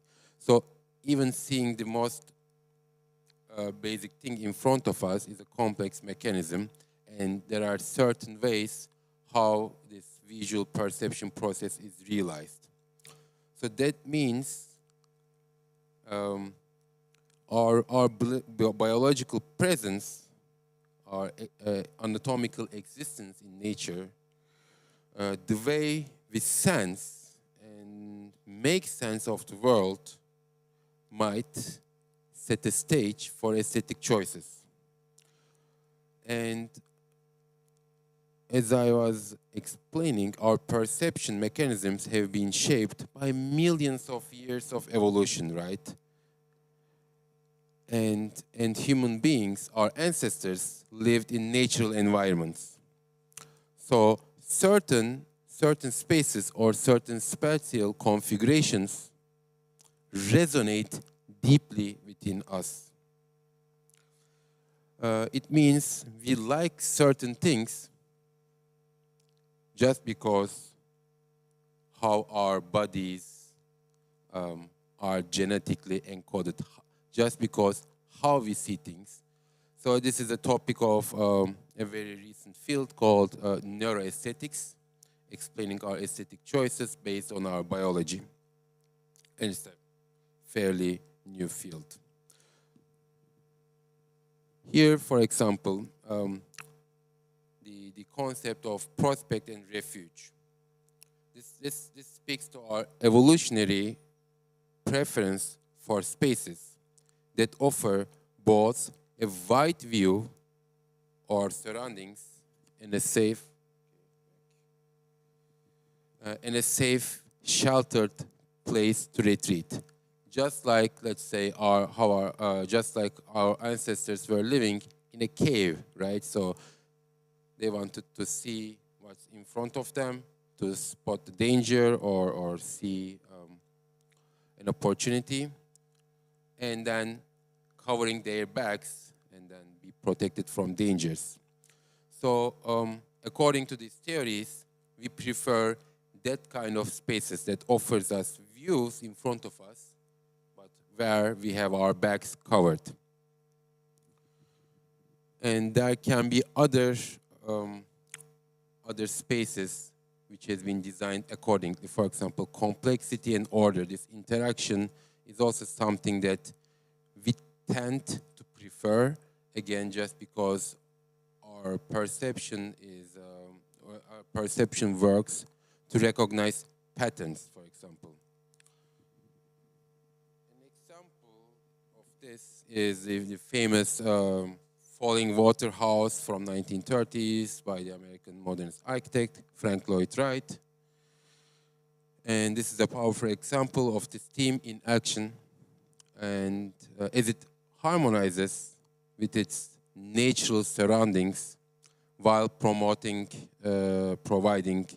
both openness, while you stand on a terrace here, and protection behind you. So the biophilic design idea has come a long way since Edward Wilson has introduced the concept in 1980s. The approach is no longer a niche idea, but a widely recognized strategy.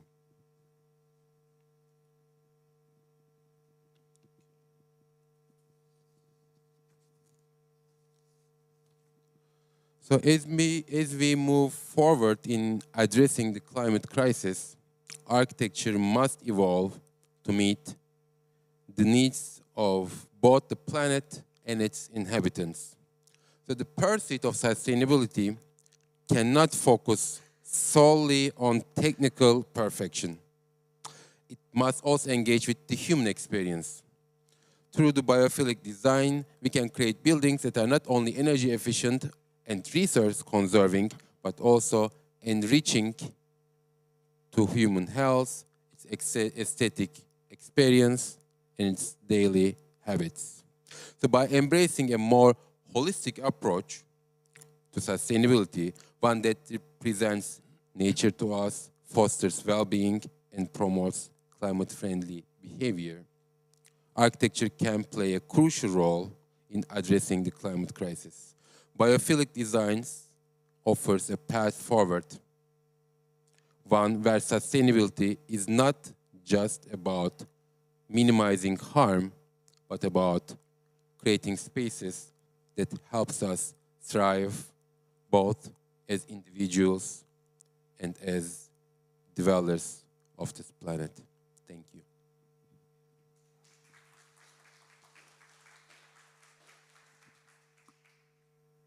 Do we have sound? Yes. Thank you. We do have sound. So I have a couple of questions to Efes. Thank you for your presentation. And architecture is by definition a complex issue. Sorry for trivialities.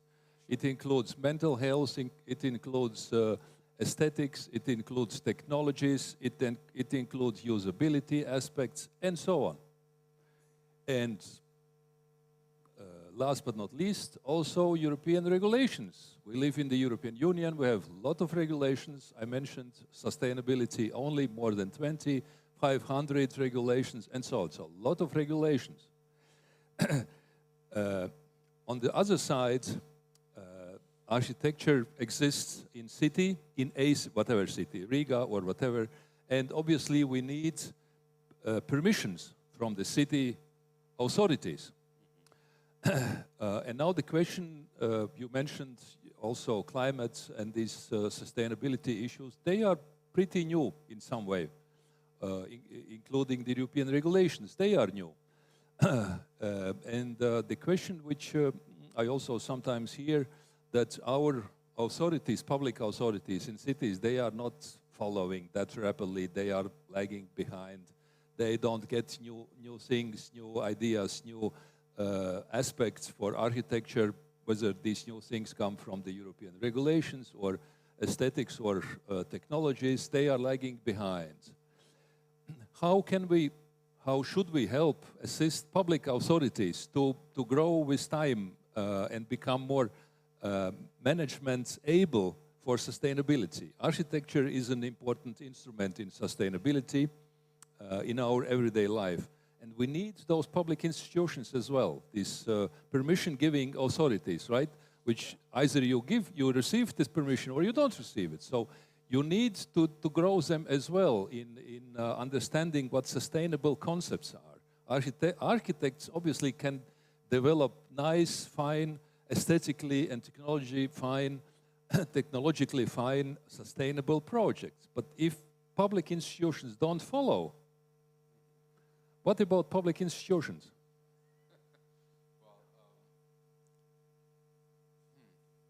Well, for me, following regulations is never like enough. It's a basis, but it can be mixed with creativity and with a touch to human heart.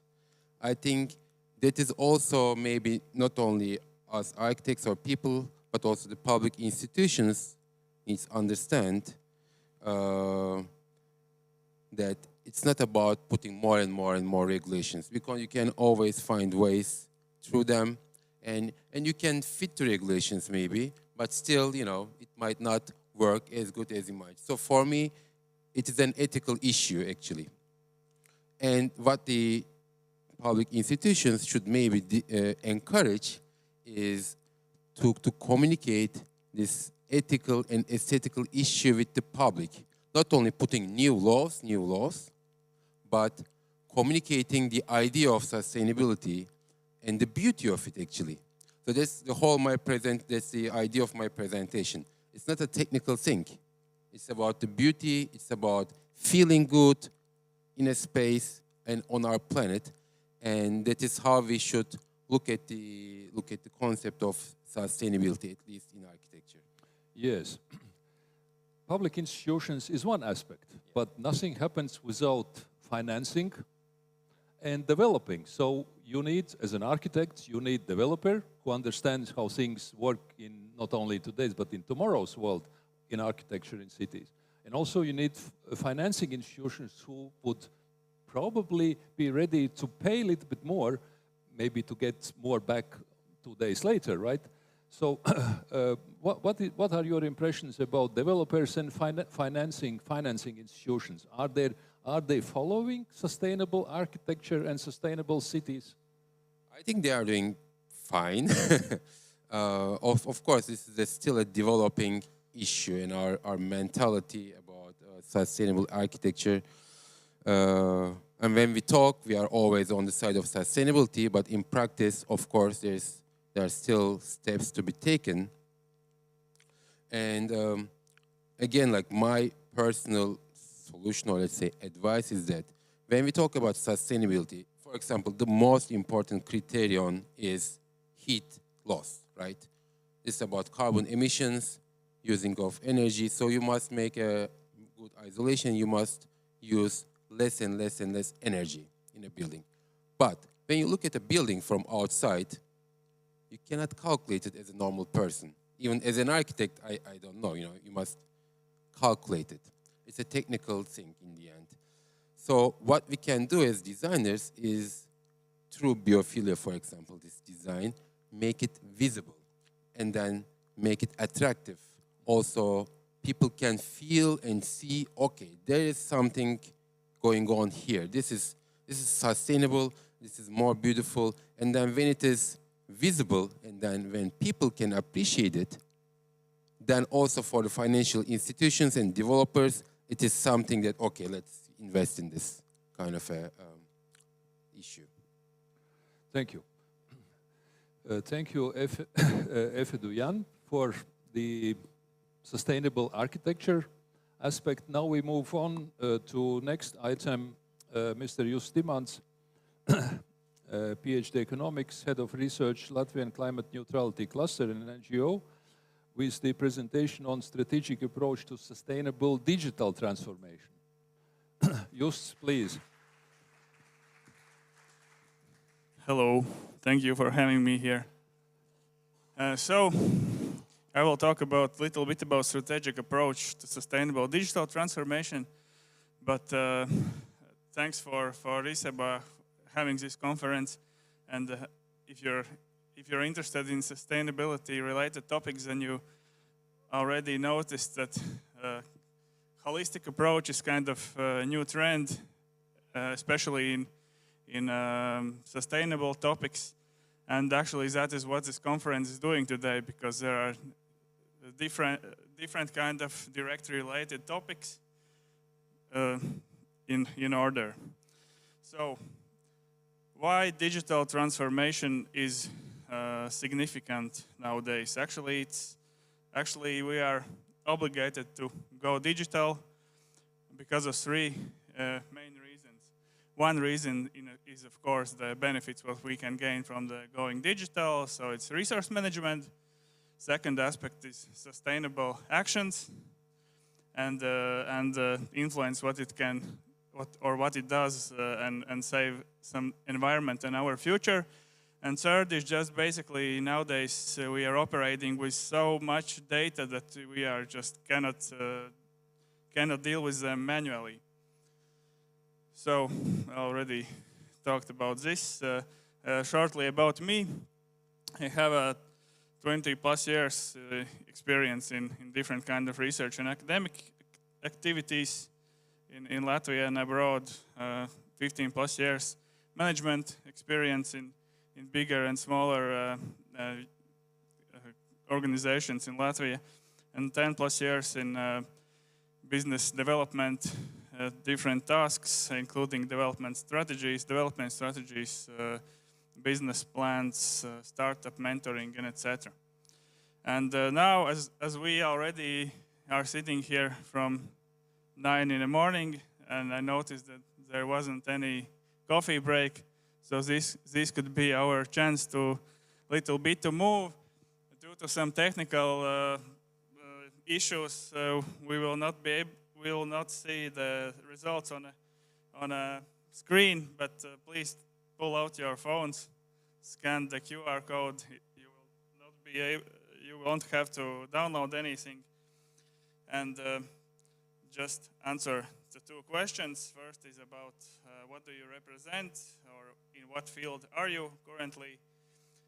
There are 4 answers for those who are watching us online. Academic and research is first one, administration is second one, business representation is third one, and studies or a student position is fourth one or last one. So in this currently, in mobile version, I don't see how many participants we have, but I will put a timer to 5 seconds to finish this poll. So, and as you who participated see in your phones, but for those who doesn't see it, so here we have 52% students, none from business representation, 29% from administration, and around 20% academic and research. And then just second question about what's your experience with digital transformation questions. And there we have 5 answers. First is I don't have any experience. Second is I'm involved in manual process conversion to digital process as maybe my initiative. The third is implementing project on my organization involving digital transformation. The fourth is involved in solution planning in strategic level of organization.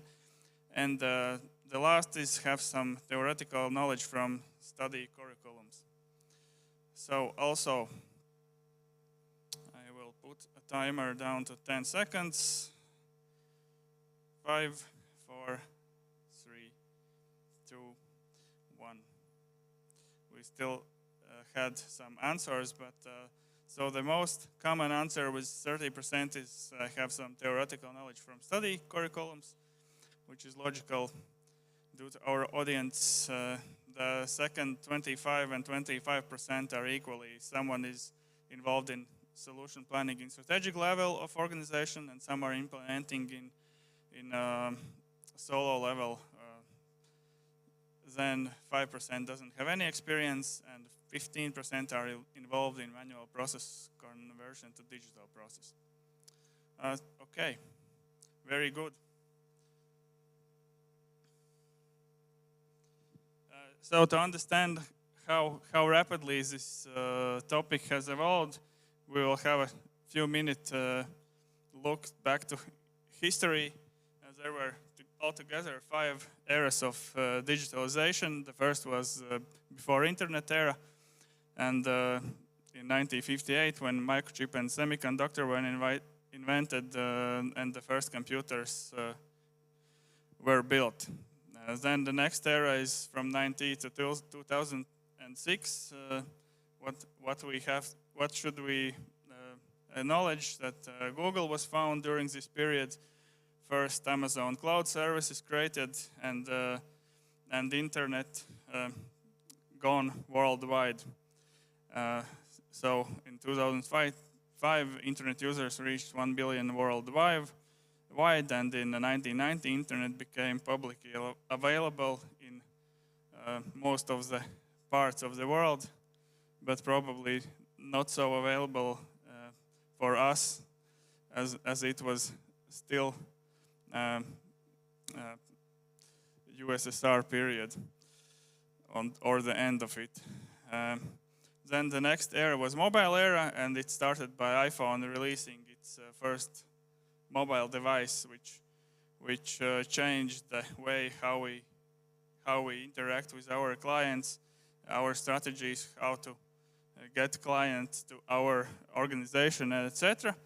The next era was post-pandemic era, because as you all remember, during the COVID,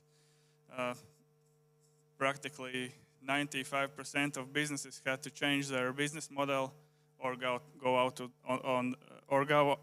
of the market, and to change the business model to digital solutions and digital tool implementation. And I would say thanks to COVID or worldwide pandemic, digital transformation hit very high at 2 years ago, spending at 1.5 trillion euros in the world. It's a number with 12 zeros. And generative AI era, which is from 2002 till this day. And of course, one of the groundbreaking activity was regenerative AI chatbot launch, which just in 5 days reached 1 million users, and it was a record for fastest growing consumer application. And if we look around, then we see that market leading innovators and tech companies also have developed AI models or different kind of products. So that's short about history. What can we assume from this? Just only in last 30 years, we have become just from simple computers to very large, to very capable devices and mobile devices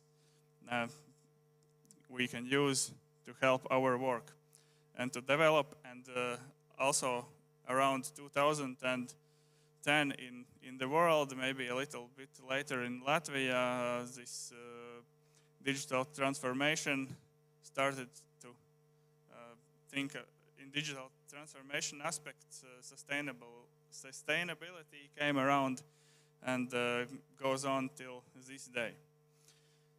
So I wanted to show one example. It's from healthcare sector. Here we can see a network visualization of keywords per year from scientific publications, and the lines mean that the bubbles means the weight of the individual keyword in publication. or in total publications, and the wiring means the relations with other keywords. And darker the color is, the year is kind of older.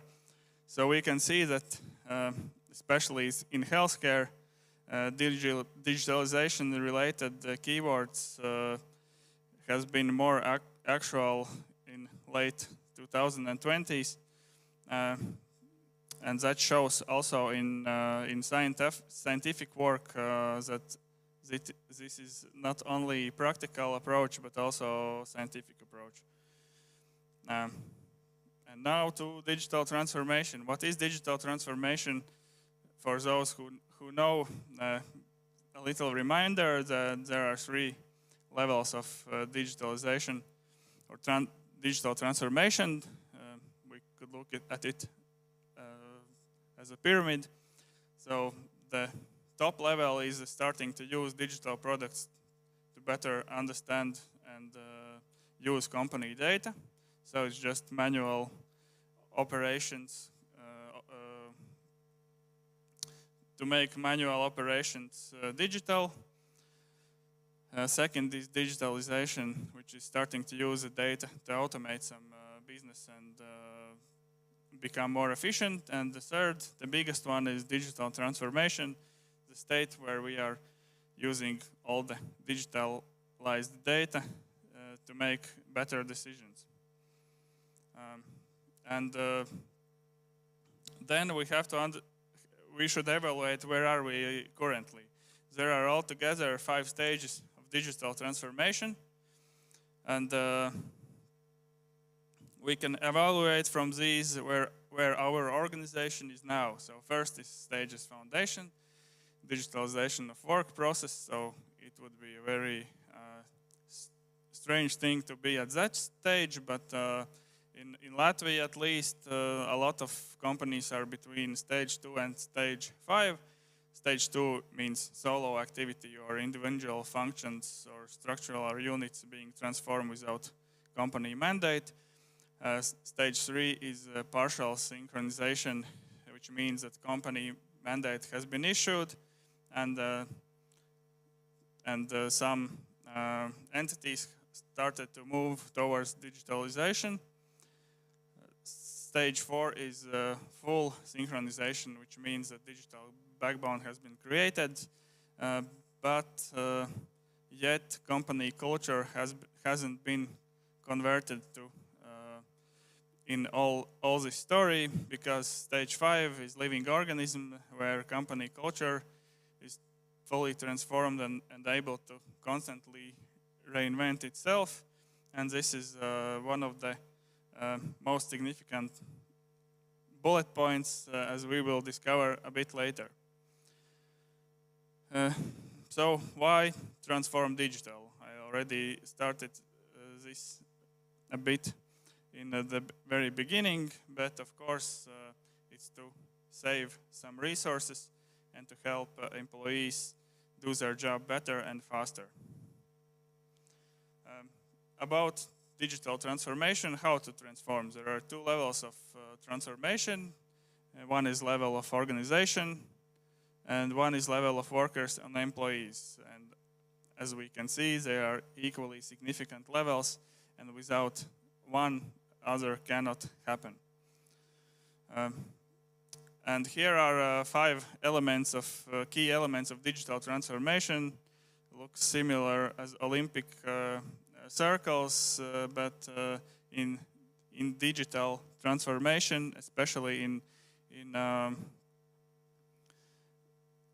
modern digital transformation, sustainable digital transformation, these are the 5 keys which you should remember: people, technology, assets, results, data, and process.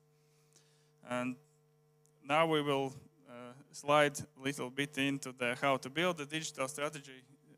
How much time we have? No? Okay. So in fast changing world, we have to fast solve some problems, especially if we don't have any time. then I probably will show all the bricks together. So about building digital strategy, it's important to understand what's the key components of the strategy are. So first is business project management, which is where we define the business processes and define the technology. Where are we now? Where would we want to be?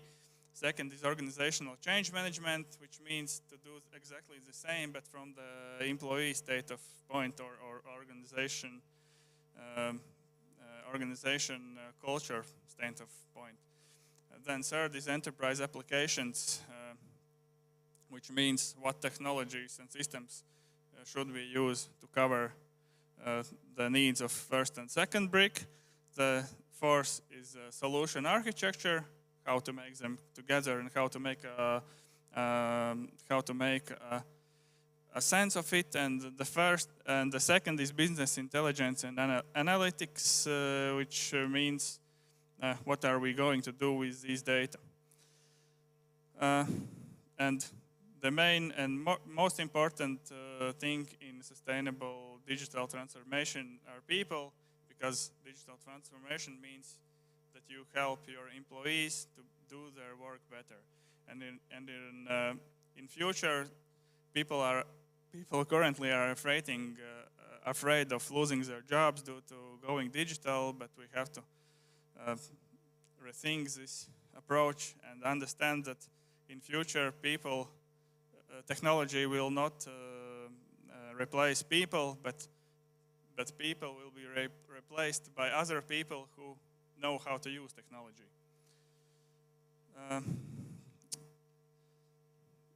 I wanted to go a bit deeper and with some practical applications with going digital, but probably I will just jump to the last and maybe a little bit practical approach. So if we have evaluated where are we now in digital transformation, then what could be practical steps? What can we start to do tomorrow? Doesn't matter at what stage we are. So if we are small or medium enterprise, we can do these practical steps from 1 to 10. If we are big organizations, of course, we have to go to the board and etc. But still, how to deal with it, we can try to do some what was the name, pilot project with some smaller department or faculty or unit, etc. So that's very shortly. Thank you.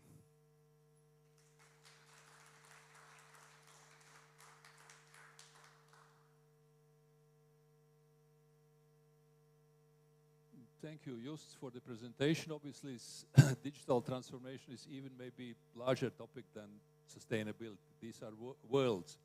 But I have two questions, bearing in mind that you have particular work experience in two sectors, in hospitals, so in the healthcare sector, and also at the University of Latvia, so universities. How would you describe maybe first the health sector? How good is the health sector dealing with data, with digital transformation? Obviously, we all know that the health sector has tons and tons and tons, endless tons of data, sensitive data, patients, personal data on individualities and so on. How good is the health sector dealing with digital transformation? And then so in the health sector, it depends on the level how we want to look at it. If it's in national levels, then probably we are lack of governance, digital governance. But if in clinical university, hospital level, then there are a lot of activities. Some of hospitals has a digital transformation or at least related IKT plans in their strategies and involvement, but not. So to answer, maybe the short answer would be that if we look back 10 years back, when was the first period when was the first period when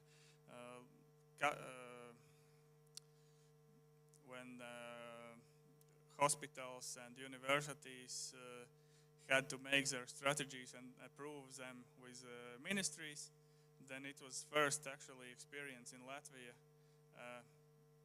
for doing that. And as I also had a chance to write with team development strategy of University of Latvia, we had a lot of, all universities and hospitals had at the time a lot of problems with getting data, validate data, analyze data in the KPI aspect.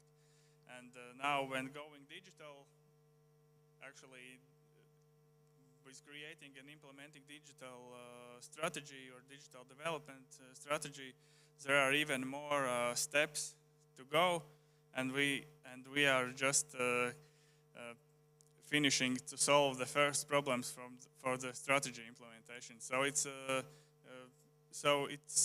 at some stage for each hospital and each university, of course, but we have to understand that digital transformation is a long way. It's a not simple way, and it's not cheap way.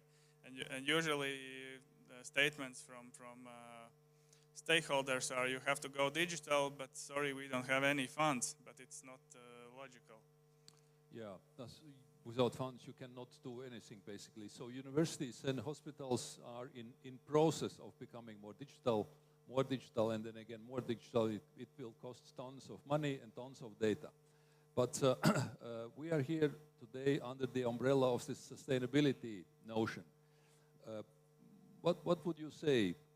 Do our hospitals or universities understand that the digitalization is also a part of sustainability? Yes, of course. It depends on the level of thinking in the board level, definitely in some department head level, also in employee level. It depends on how well educated they are and how good the communication, internal communication, have been in organization. But the holistic approach and approach towards all the topics nowadays, we cannot move forward and to develop successfully without thinking about sustainable actions and sustainability. So of course some internal documents have been created and etc. to move to sustainable actions. And also we are talking today about different topics, and not in every topic there is a kind of a keyword behind it, sustainability or something. But we have a brains to think, and we have an internal knowledge about sustainability. So our task would be also to think where in this topic sustainability comes in and how it reacts with the topic. Yeah, thank you, Just. Thank you. Now we move forward to our next speaker, Inga Klebenska, Senior Consultant at the Consulting Research Department, Euromonitor International. If I understand correctly, Inga is online. Sustainable products. Have we abandoned our focus on sustainability? So I see that Inga is already on screen. So, and she hears at least me. Yes, I do hear you. Yes, and we also hear you. So Inga, please. Thank you for confirmation that technically everything works okay. Thank you for having also me at this conference, and I'm super happy to share my maybe slightly personal as well as the perception of sustainability and what we see as a research company, Euromonitor International. So my name is Inga, and I help clients to navigate sustainability challenges as a consulting partner. And since I got interested in sustainability, which happened approximately 5 years ago, I started to work on sustainability related projects. And I have a constant feeling that the whole world is kind of expecting sustainability to fail. And you might ask, why am I talking like this? So to answer this question, I suggest to start with a short journey over the development of sustainability. I see it's popular today to go into history of sustainability and in history general. So to start with, almost 10 years ago in 2015, the Paris Climate Accord was signed, when countries began setting targets to limit global warming to 1.5 degrees Celsius. Right after that, approximately over 2016-17, major companies followed the suit. And we saw a huge flow of commitments to reduce emissions and to set science-based targets. And these were big targets and relatively unrealistic, as we can see now in retrospective, of becoming net zeros by 2023, 25, 27. It was about the bigger, the better. And in 2018, investors also caught up and started to urge companies to focus on sustainability. 2019 was the year when Greta Thunberg sailed on a carbon-free yacht from England to New York, where she addressed the United Nations Climate Action Summit. And her speech has definitely increased public awareness, mobilized youth around the topic, put some pressure on governments, and caused this cultural shift that it's not only a scientific issue, but it's also moral and ethical one. However, little did we know, but 2020 was a turning point as COVID-19 pandemic happened. And it had a very mixed effect on sustainability. On one hand, lockdowns caused emissions to drop. We all remember those beautiful pictures when nature thrived during that period. In addition, the pandemic made people more aware of the link between human activity and the environment. However, on the other hand, it caused one of the worst economic recessions in modern history. Unemployment soared, sustainability chains were disrupted, and many industries, particularly travel, hospitality, retail, suffered significant losses. For many of us, it was about surviving. And of course, governments often prioritized short-term recovery over long-term sustainability. And with that focus on public health, many sustainability projects were delayed, and at the same time, the planet was flooded with masks, gloves, plastic waste, etc. So it was definitely the time when many started to talk about the end of sustainability era. Big goals seemed unachievable and less important in that context. However, governments haven't given up and responded to that, particularly in the European Union, advocating for the green recovery, which led to the European Green Deal, an ambitious strategy for Europe to be carbon neutral by 2050. And in 2022, the world was again disrupted by the war. Supply chains, just after slightly stabilizing, were hit again. And we again were told that this is definitely the end of era of sustainability, at least in Europe, which was hit the most. At that time, I was involved in writing a white paper, Sustainability in Times of Uncertainty. And our hypothesis was that companies are reducing their investments in sustainability. They are also decreasing number of initiatives. However, our research at that time revealed that 77% of companies expanded sustainability initiatives in 2022. 70% of companies increased their sustainability budgets in 2022. And over 2023-24, With a slightly delayed effect, we can clearly see how inflation, especially in Europe, hit the consumer and his wallet. At Euromonitor, every year we identify global consumer trends. And last year, our mega trends, we deep dive into the greenwashed out trend, which reflected a gradual decline in consumers' self-reported actions and motivations related to sustainability. And that decline was reflected in our Voice of Consumer Lifestyle Survey 2024. So on average, green activities such as recycling fell from 35% to 33%. The share of people reporting feeling good when they buy sustainable goods also decreased to 22% compared to 28% back in 2019. So at this point, I'm asking again this question: is it the beginning of the end of sustainability era? But I suggest to have a look at some facts when we try to address this question. And we have consumer team. So you and me as well, we are all in that team. And according to the survey, we are no longer concerned about 1.5 Celsius degrees. We are not feeling good when buying sustainability goods. But on the other hand, we also have corporations team. And 74% of corporations worldwide, they perceive climate action as an important or very important business concern.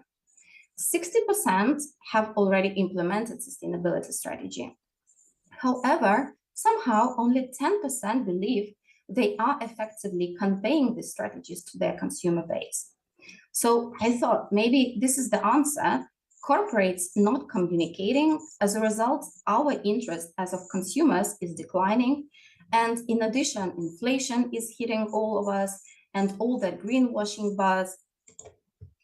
But at the same time, what we also saw that the share of consumers willing to pay more for products with sustainability claims increased, and it was coupled with a higher trust towards green labels and claims, according to our survey. So maybe the answer is not just yes or no, but more complicated. And I think this is a very interesting topic. And this is what I would like to cover today to the extent I can in the upcoming 10 minutes, 10, 15. So as a sustainability consultant, I'm involved in developing various solutions for our clients, as well as highly involved and exposed to the actions these companies, our clients, do. And I see that they do invest in sustainability. They are involved in various initiatives, but why they feel they are not communicating it effectively?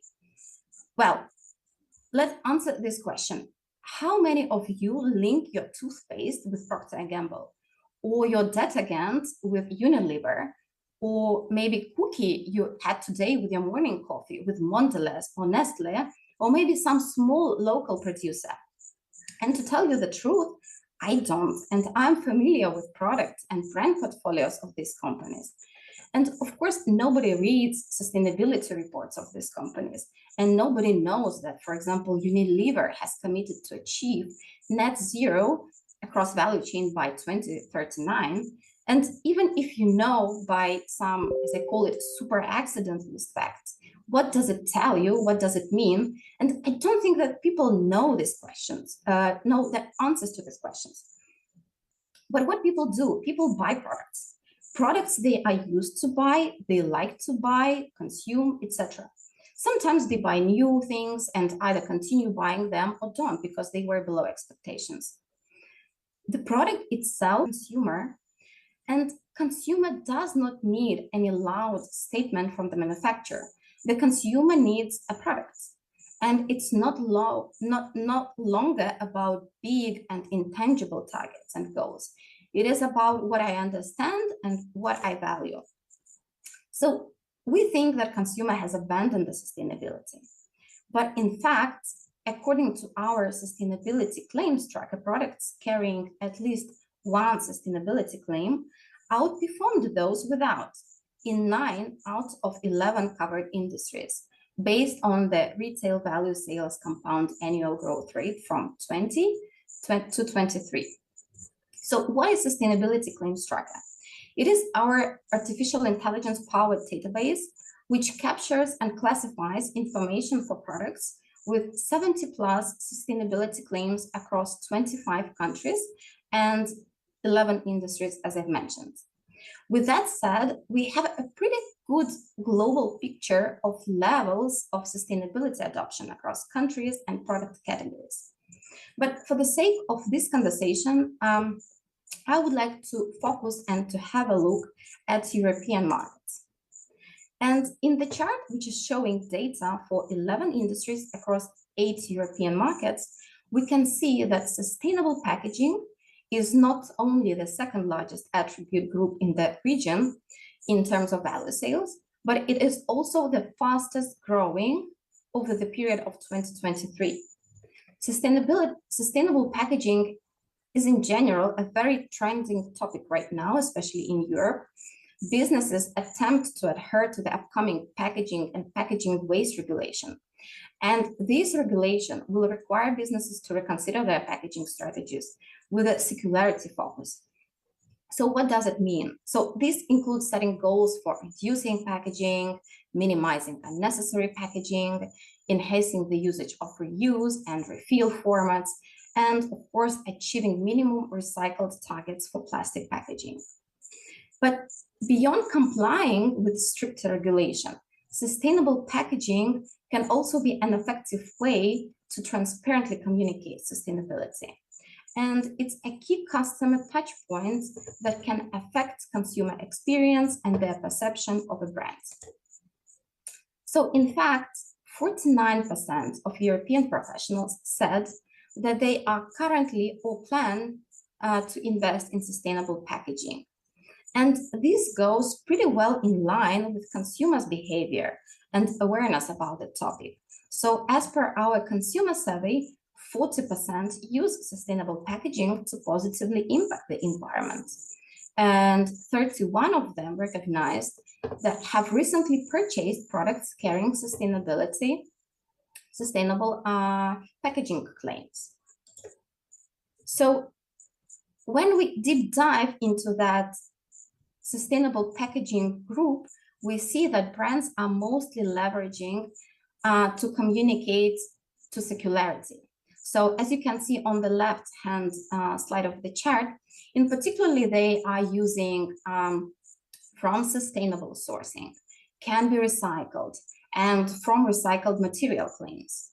It's also worth noting that many of them are using more specific and even certified claims to transparently demonstrate their tangible efforts around reducing the environmental footprint. So for example, smaller claims like compostable packaging is registering the highest growth and are more relevant in the food and drink space, while efficient optimized packaging resonate mostly for retailers, and Forest Stewardship Council certified is rapidly gaining relevance overall because many brands are switching from plastic to paper packaging. Some of you might know or assume that it's not so easy to put a claim on the packaging. And while some are easier, for example, from sustainable sources, is more about procurement, so changing the supply can to some extent solve the problem. However, can be recycled or from recycled materials or compostable, all these claims, they need much more effort and investment. And this is where innovation steps in. So sustainability is underpinned with sustainability, with innovation very closely. And I wanted to quickly share a few examples how the connection is really, really tight between these two.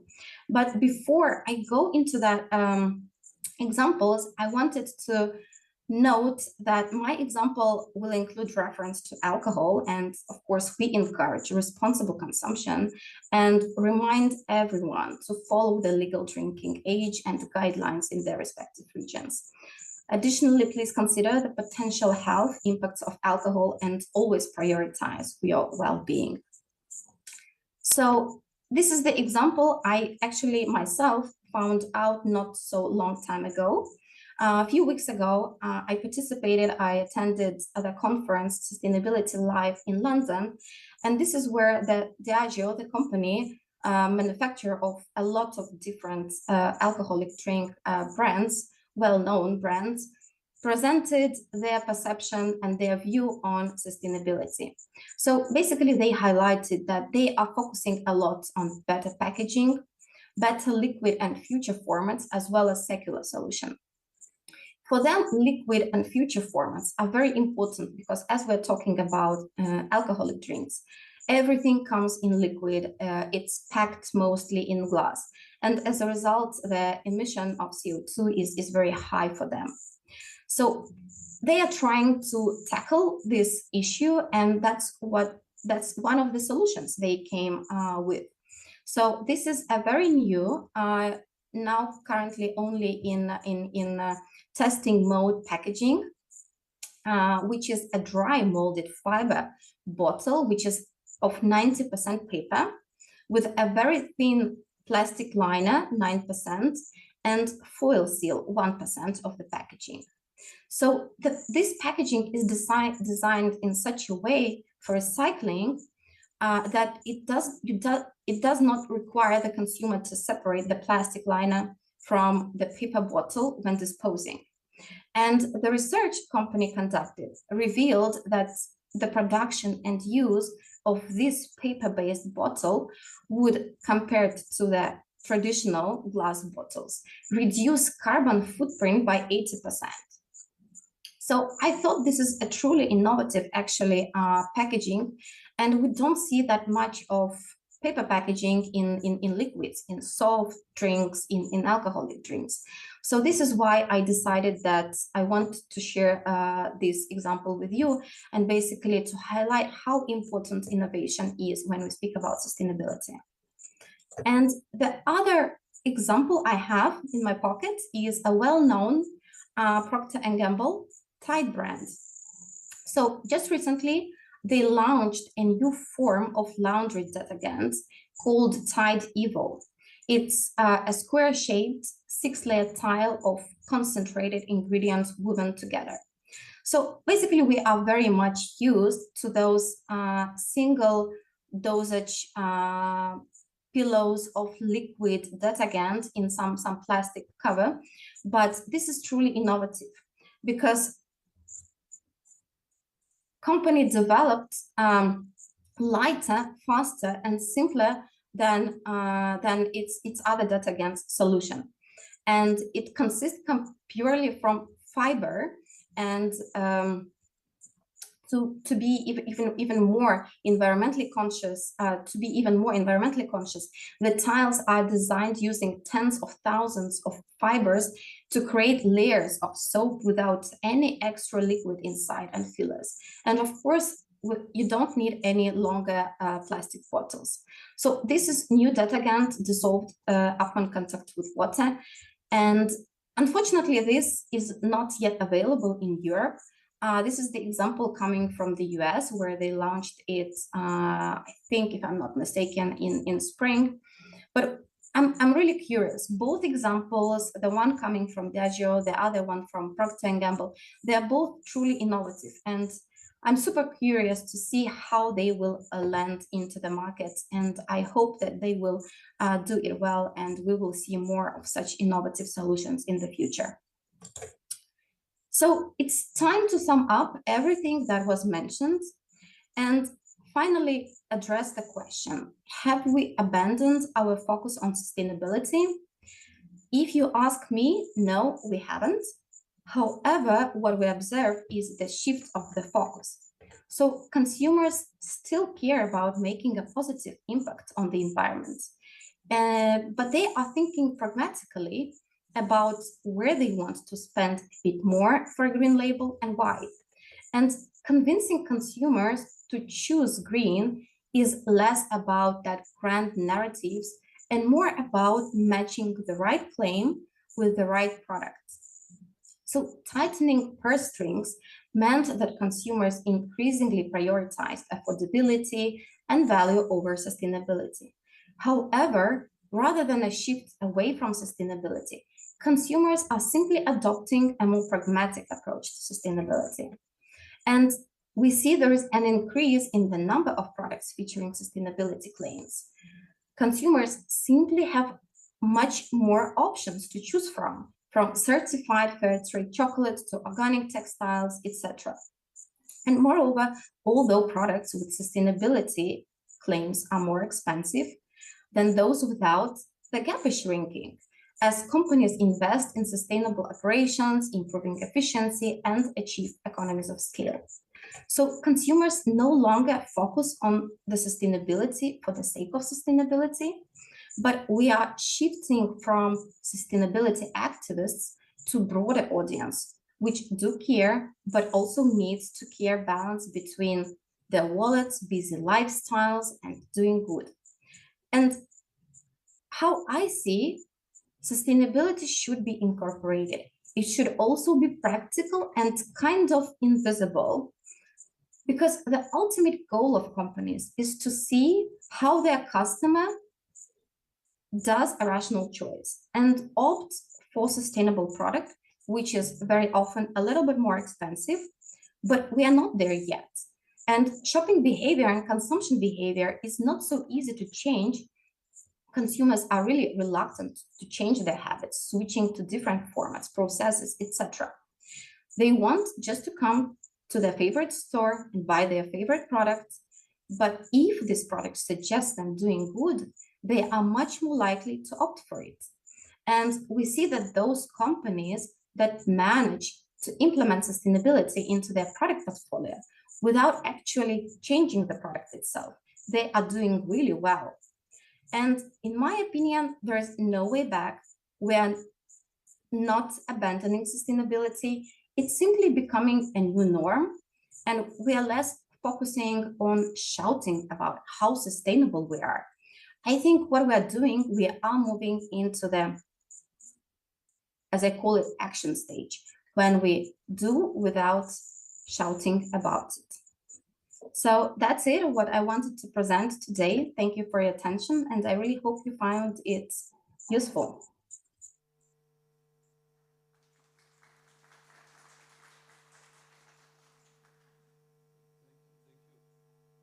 Thank you, Inga, for, do we have sound?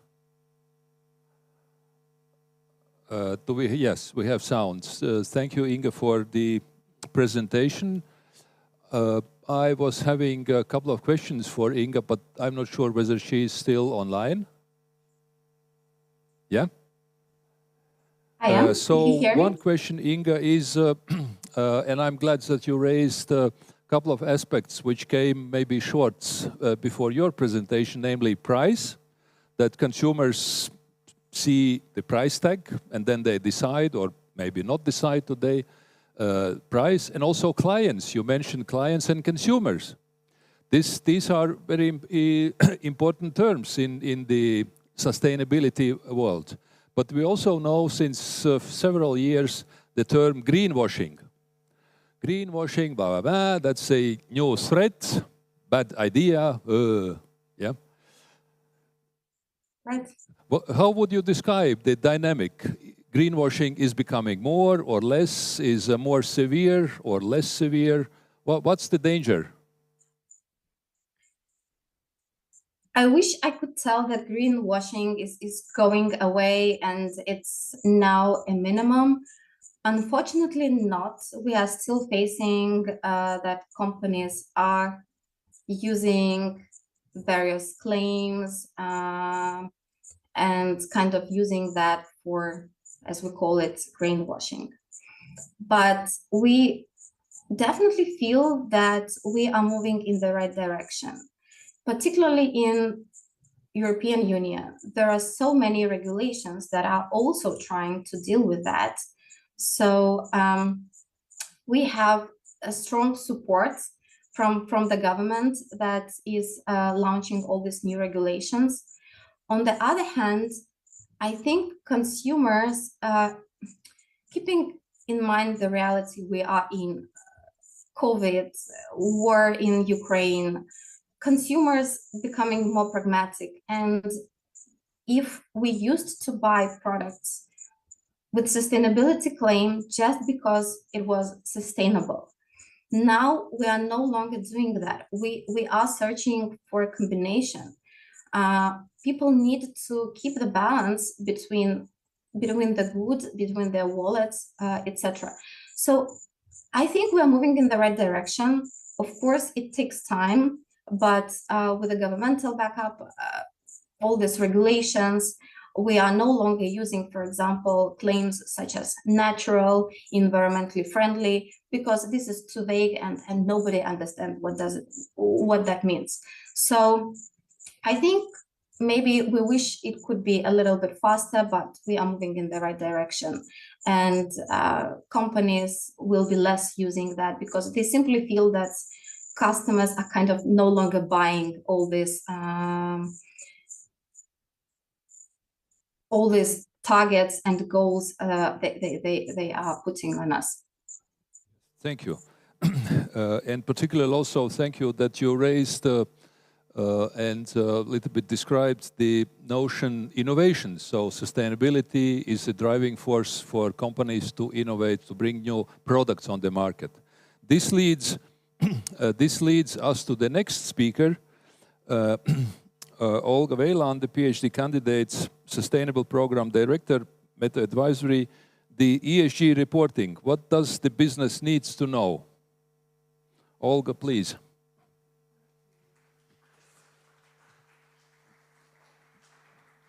Yeah.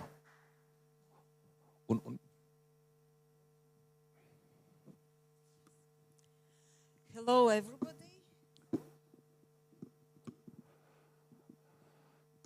Can you hear me?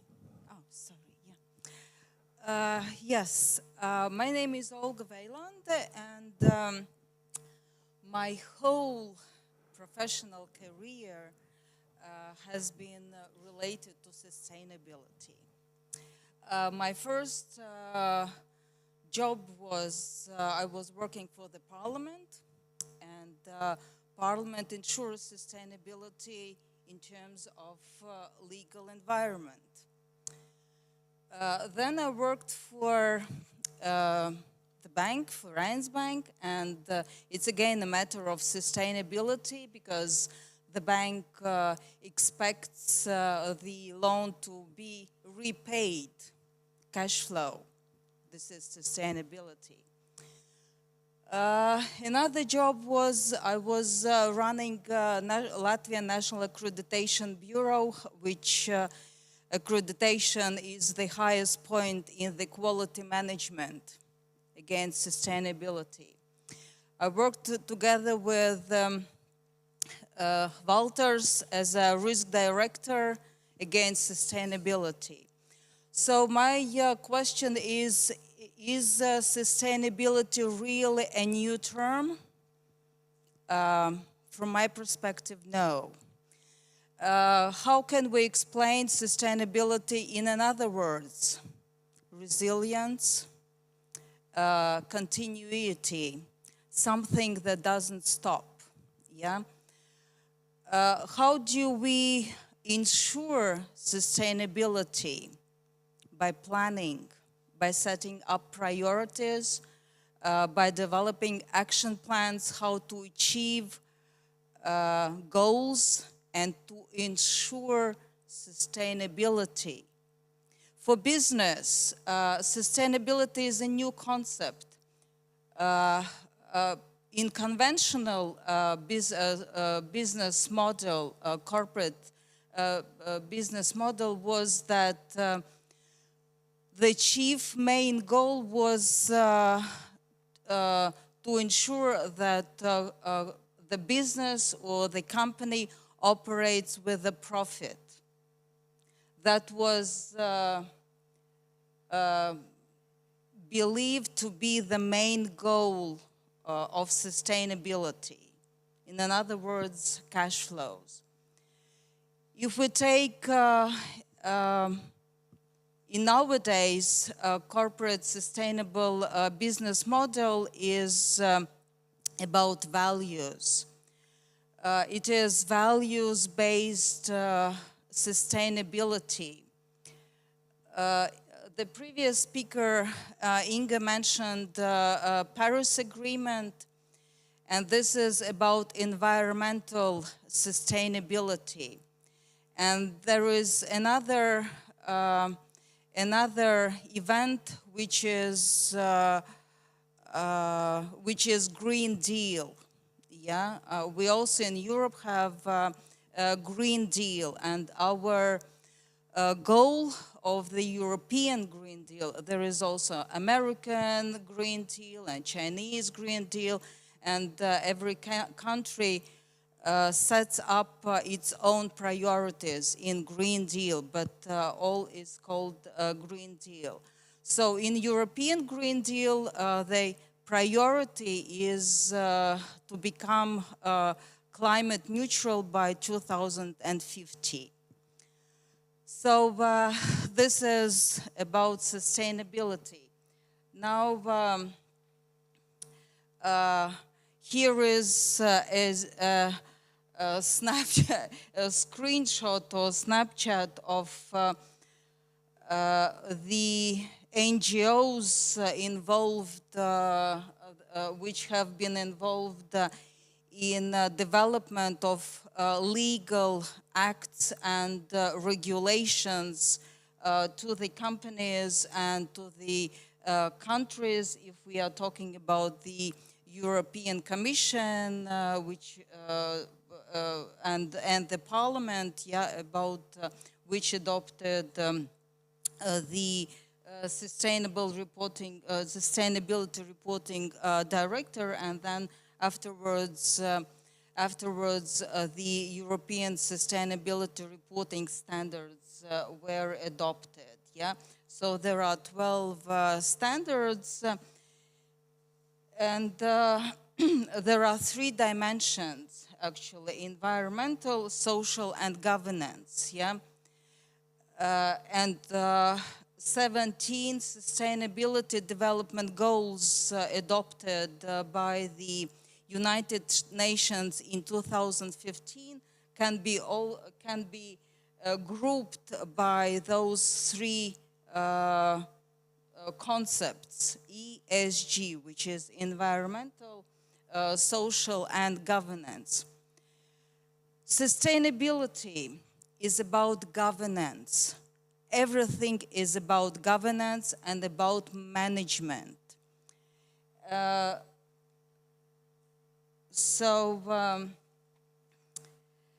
Yeah, if we talk about sustainability reporting, then reporting is a normal story writing. The company writes, or in a formal language, putting it in a formal language, writes a report. But this is the story about how the company sets the goals, sustainability goals, in all three dimensions: in environment, in social, and governance, and afterwards how the company manages the governance, ensures the governance that these goals are achieved. According to the Corporate Sustainability Reporting Directive, around 50,000 companies in the whole Europe will be obliged to report on sustainability issues. As for Latvia, in Latvia there will be because there is timetable. 300, around 300 countries, companies which will be obliged, or for whom this sustainability reporting will be mandatory. Another issue to remember is that there is also taxonomy. Another legal act was adopted. Yeah, and taxonomy is about classification of the activities performed by the company, which can be called or defined as sustainable, yeah? And all sustainability, financial, but this is financial reporting, yeah? And if financial reporting is part of the sustainability reporting, then this financial reporting must be converted or written by in electronic format, yeah, and which is XBRL, yeah, and why this electronic format? This must be, and it is human readable and machine readable, because when the companies submit their reports to the stock exchanges, provided that they are listed, yeah, then machine groups and analyzes the whole data, yeah. So digitalization again is of great importance. Those electronic formats can be have already been developed and are available on the markets, yeah. So then here you can see the timeline depending on the type of organizations, how big the organization is, when they become obliged to be reporting on these sustainable issues. However, all companies are welcomed and free to write their sustainability reports on a voluntary basis. And as it was already mentioned by Mr. Gutman, is then sustainability management is also market-driven, not only legal acts-driven, but also market-driven, because we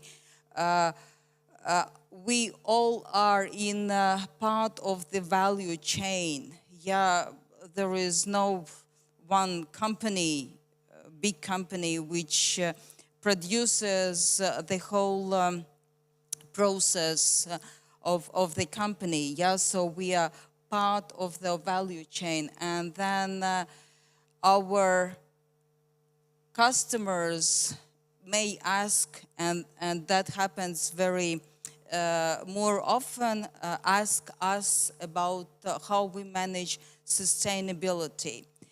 One of our customers recently told us that a Swedish company announced a tender, and then one company which is located in Latvia, they won the tender. And then a Swedish company who organized the tender asked them to provide sustainability-related document, how they manage sustainability, yeah, especially in part to the calculation of footprint. And they didn't have it, because for now it's not mandatory. So they lost the tender, and tender was for $1 million. Yeah, and the Swedish company signed an agreement with another company. Yes, this agreement was 30% more expensive, but they had what to show in with respect to sustainability reporting. What makes corporate sustainability reporting directive unique? This is double materiality, and double materiality means that the company makes sustainability risk assessment, yeah, assesses what impact it makes to the planet, to people, and then if these activities have a material financial impact on the company's operation. Yeah, so this is no.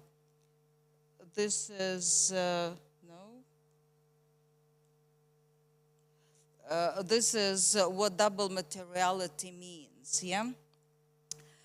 So in European sustainability reporting standards, there are more than 1,100 data points, yeah? But the companies do not need to report on all of these data points.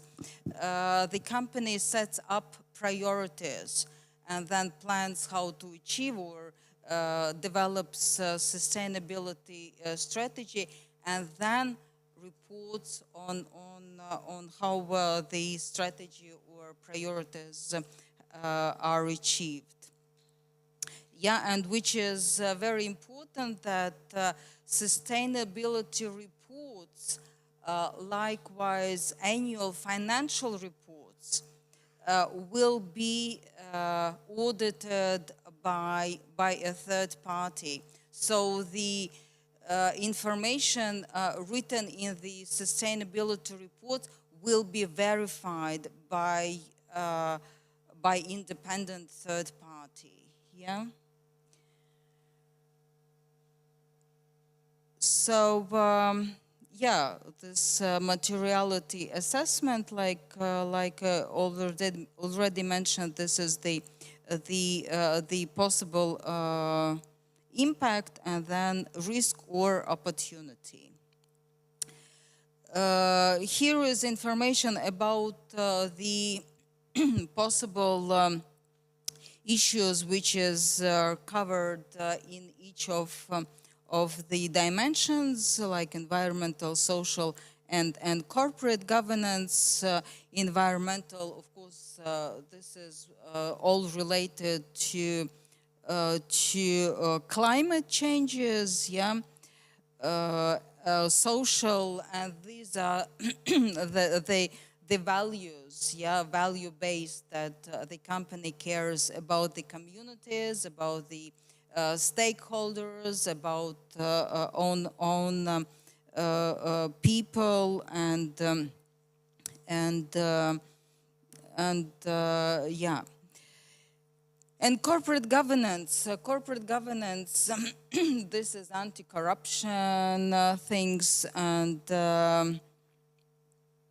board independence, but this is already in place, yeah, so these are already legal requirements. Yeah, what to do in order to write, to prepare the ESG report. This is all about quality management as a such, yeah. First of all, it's important to create the system of how the sustainability will be managed.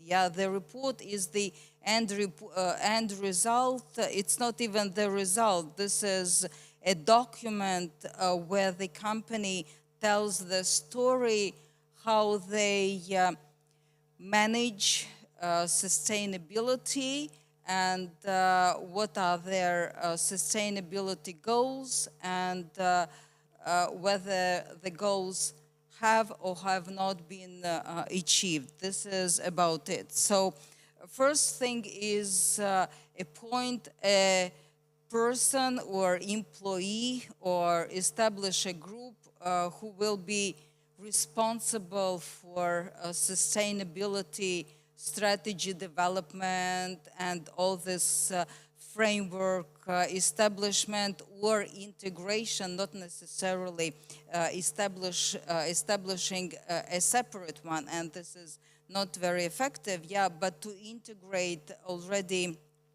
in the already operating quality management system, yeah. Then identify the scope, and by scope I mean that not select the points which are typical and important to the company because, for example, if we take administrative function, then most likely climate change or carbon pollution will not be typical. Yeah,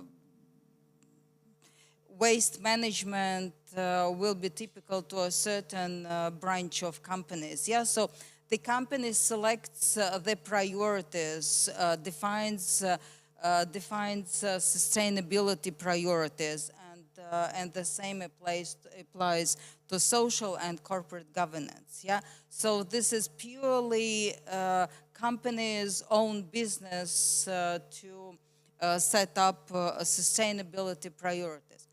However, we must keep in mind that when an auditor comes and understands that something we have not, or something we have left aside, but this has a big impact, then we will receive questions from auditor, yeah? So, but if we have explanation why we have not set up goals in a certain discourse, then this is okay, yeah? Then we identify the scope, we identify what type of data we need to collect, yeah? How we collect the data, because all our decisions must be data-based. And then we identify our stakeholders, we carry out sustainability risk assessment, we define our goals, then we receive feedback from our stakeholders like employees, our community, governmental institutions, customers, yeah, and then we summarize everything and we create, and we must, and this is obligation, publish our sustainability report. And that's it, yeah. So the structure is, it's again depends on its company's decision, yeah, but this is tell your story. And this is a very good issue for public relationship, yeah. Tell the story. Yeah, and some benefits and challenges of ESG reporting. And that's about it. Thank you very much.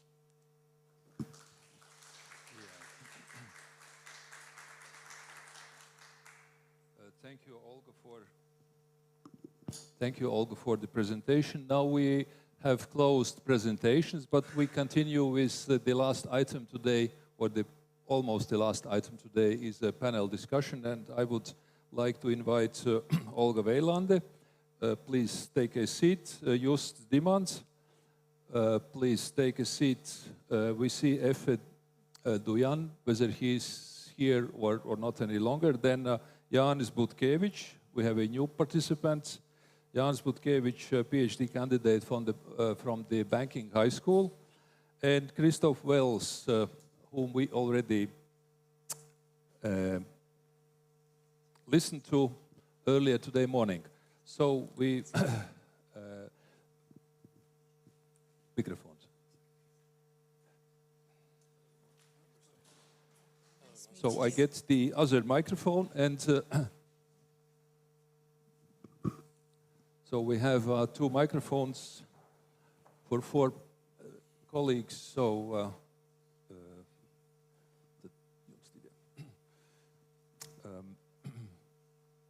and I would start continuing with Olga, namely the education system.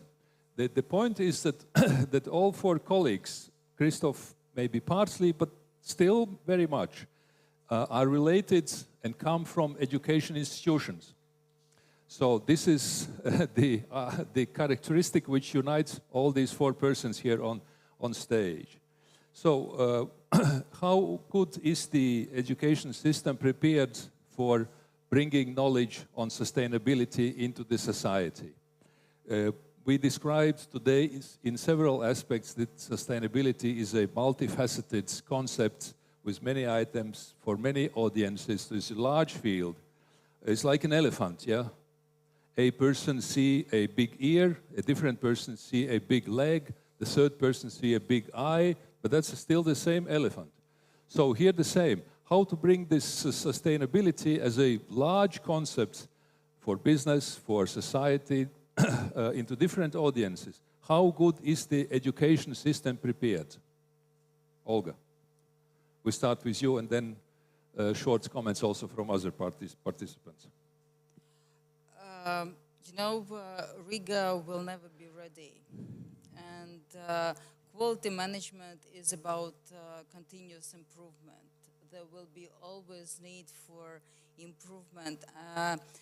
If we talk about educational system, I think that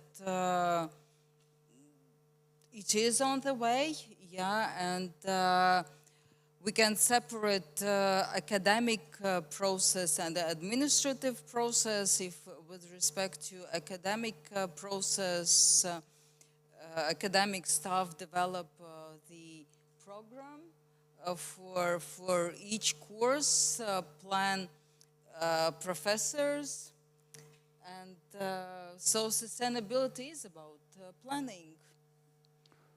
Janis, please, how would you characterize the education institution preparedness? My personal view is that the education system is lagging behind the actual needs of the market, also in this context. And I haven't seen any specific educational courses or programs for the students to choose focusing on the sustainability and sustainability reporting, which is coming, the new trend. Actually, in the European Union, it's nothing new because it's already have been discussed for years. All the developments which are in the European Union and the Green Deal related and so on. But I see that currently there is a big deficit of such specialists. And just for the interest, I had a look in the LinkedIn for the vacancies for the sustainability managers. I think around the Europe, it's in the second place in the industry after IT specialists which are needed, because more and more companies are looking for the sustainability reporting managers, sustainability managers, and so on. Justus, please. Yeah, thank you. So first answer would be curriculum and the content of lectures. And second would be experience exchange between mostly academia in international research and maybe soft activities projects. And then third is in the level of strategy of organization of higher education organization. I agree with all that's been said, but I think we're forgetting the most important part of any educational system, and that's the students, that's the learners, that's the people who are going to listen to what we say and put it into practice. And in my experience of lecturing in the UK and in France, we don't do this. We all have an academic background. We've all undertaken extensive research. We know our subject. But how can we relate that to the needs, the everyday needs of you to make the change, to make a difference? And that is where I think our educational system is falling down badly. Yes, thank you. Going back to business, so one of the big tasks for educational institutions, lifelong learning, is to provide new ideas, new schemes, new methods to business, to enterprises. But we also ought to ask the question, what business expects when it comes to sustainability? What business expects? We start again with Olga. What business expects in terms of sustainability? Well, we can go and throw ourselves in front of business enterprises and sustainability, yeah, preaching. But if they don't have clear expectations, then what? So what business is expecting in terms of sustainability? What would you say? I think that the business should ask a question to themselves. Are we sustainable? And and it is cheaper, if, in my opinion, to invest into sustainability because to become bankrupt, this is more expensive. So they expect to be profitable also tomorrow, right? And Absolutely. expect that sustainability as an instrument would help enterprises, right? Yeah, right. Yeah, and sustainability, like I mentioned, that this is value-based. Yeah, a business is dependent not only on a cash flow. Of course, this is one of the primary issues. Yeah, because when an entrepreneur establishes business, his or her goal is to get profit. Yeah, this is the classic. But then the business cannot operate without workers, without employees. So this is a social aspect. Yeah, and one of the new, well, relatively new concept is to become a more attractive employer. And this is a sustainability that people would like to work for this company, and they do not want to leave the company, because when a person, a worker, leaves the company, this is there will be a stop. So this replacement is needed. Yeah, and this is very expensive. So yeah. Janis, what business enterprises expect from sustainability? Those business enterprises largely expect the same what expects their key stakeholders. If the key stakeholder, for example, shareholder, defines as the main objective the profit, then the sustainability could be set a little bit apart. So actually, the best option, of course, could be on the same page for the shareholders, for the consumers, key clients, and supply chains, that they are on the same page. But those interests could be in the conflict. For example, let's take sustainable aviation fuel, which is also one of the trends. And currently, of course, aviation companies are forced quite a lot to switch to the sustainable aviation fuel. But in practice, it means that it costs much higher, much more rather than traditional fossil fuel. And it means if they are switching to this aviation alternatives as a fuel, then it will reduce the profits of the company. So it's the clash of the interests. If the shareholders agree on this, then it's fine. Yes, I thank you for your comment on stakeholders. We come to this notion a little bit later.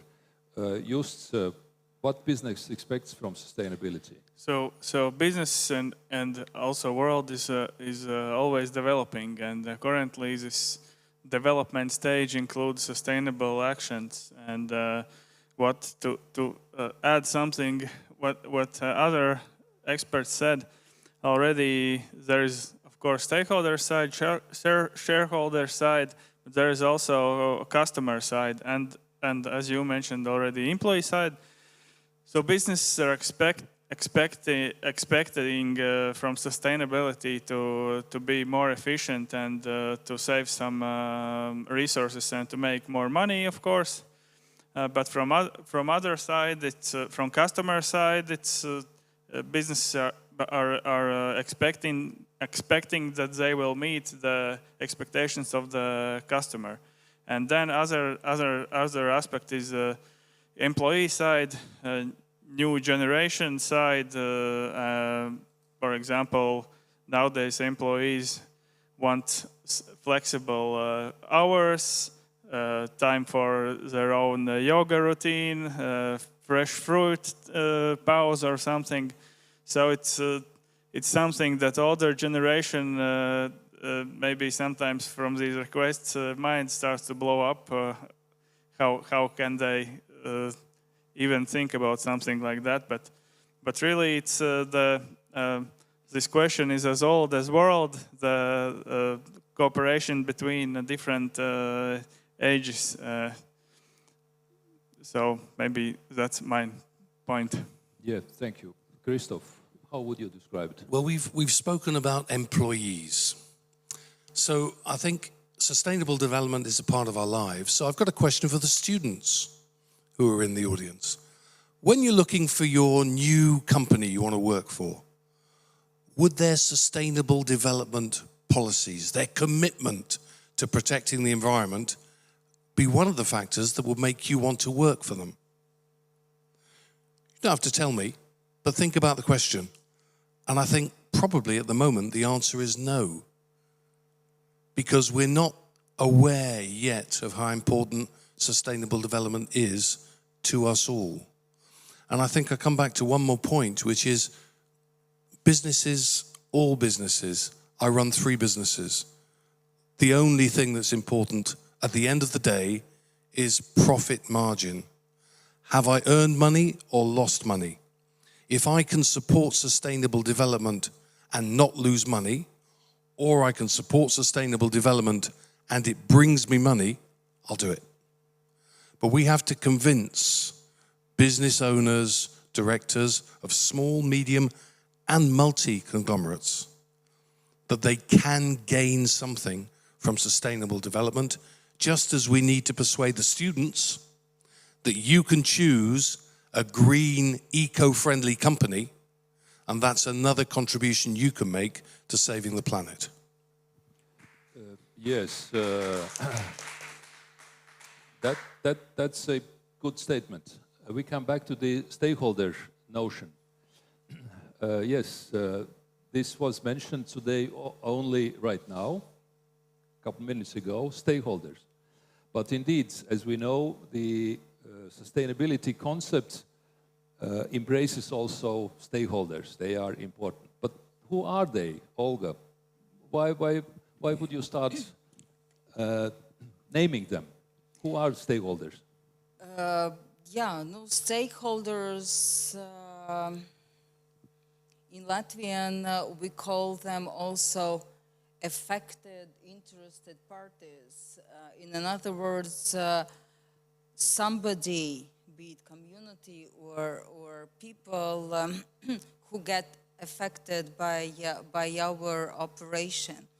Yeah, and like already tried to mention during my presentation, yeah, that the involvement of stakeholders is a must thing while doing this double materiality assessment, and also in ESG report, we must report how we cooperate with stakeholders. Yeah.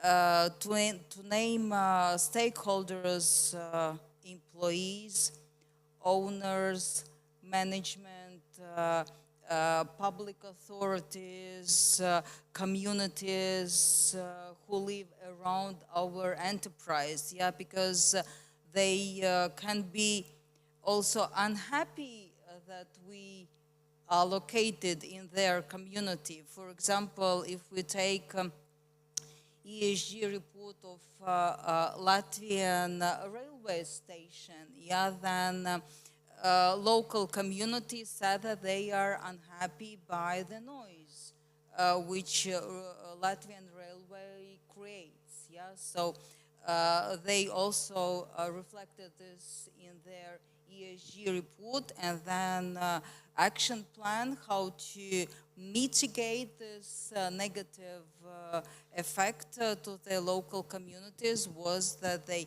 built up the wall that absorbs the noise.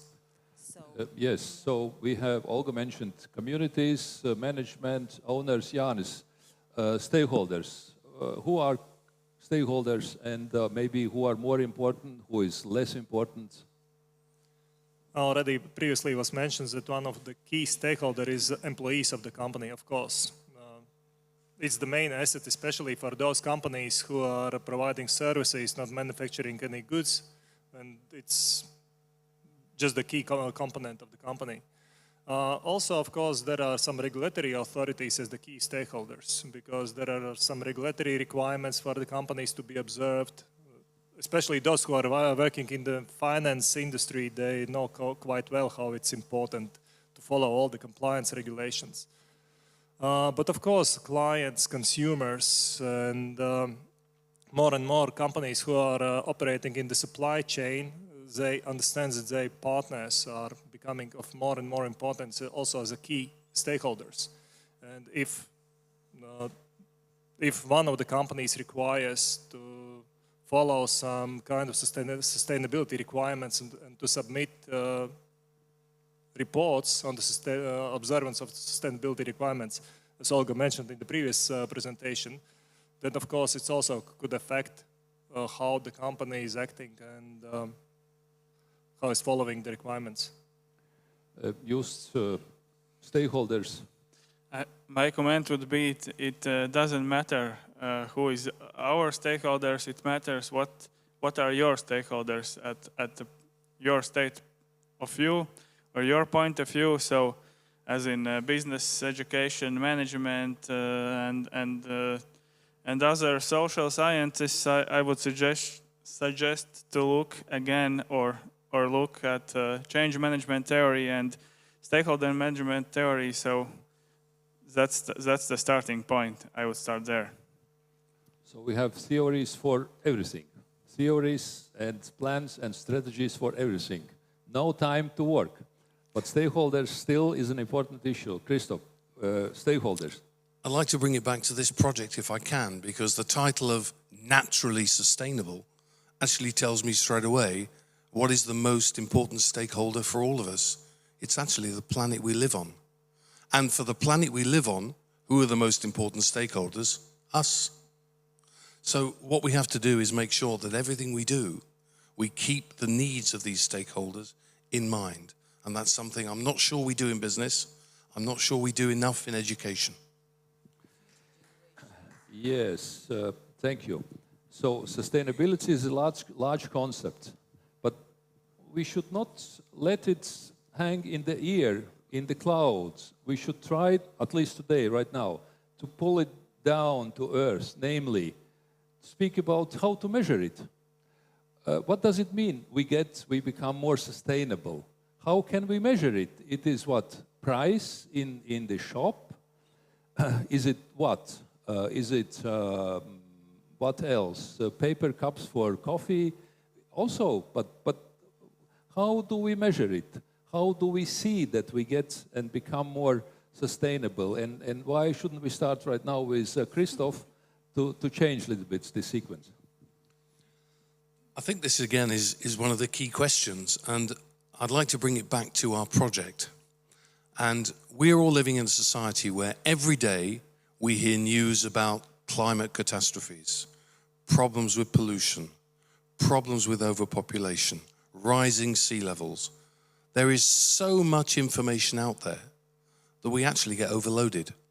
And so instead of paying attention to it, it goes by us. And we've been guilty of that in this project. We've been very bad, because what we've done is in our resources, we've produced 2 big guides, one with 127 pages, which is a teaching guide. And to read that takes you a long time. And even more, we've done workshops based on PowerPoint presentations with 652 slides. Problem is, there's too much information. What people need to know is, what can I do today, tomorrow, to help sustainable development? And it's little actions. And that, I think, is the key. And the future is with everybody here. Yes, I like this statement that we produced a presentation with 650 slides. That gives you the impression, right? So not only that you have been working hard. Yeah, sure, I believe that that's probably true. But also that the concept and the sustainability is a complex, very complex issue. So, Olga, how can we see that we become more sustainable? What's the visibility? How to measure it? Yeah, talking about time saving, which is also one of the sustainability, because we can save time here and devote this time to doing more value-added action, like lean management, Yeah, if we talk about the standards, then this is a legal act, horrible legal act, very reader unfriendly, written on 284 pages. And if we read the reports, then on average, but there are also reader more friendly companies, but on average, the report is on 100 pages. Of course, with pictures, yeah, but still, it's lots of reading. If we turn back to the business, it's again about the management, goal setting, measurable goal settings. For example, if we take employees, then turnover of employees. Yeah, let's say no more than 5% during 1 year. The turnover is because the new employees, if there is a turnover, this is a highly expensive process. Yeah, we can set up the measurable goal on carbon. Yeah, and if we achieve this or not achieve, on the use of water management. Yeah, on the circular economy. Yeah, if we about our waste management. So on every operation, we just put measurable goals and then set up the framework how we manage your action plan to achieve those measurable goals. Yeah. Yes, so for water, waste, and so on, energy, we create kind of goals, and then we see that we fulfill them or not, reach them or not, and then we can measure. Janis. Yes, by measuring, the first thing which comes to my mind is the sorting of the waste in Latvia. About in 2010, there was a survey, and it indicated that about 1/3 of the total population sorted waste in Latvia.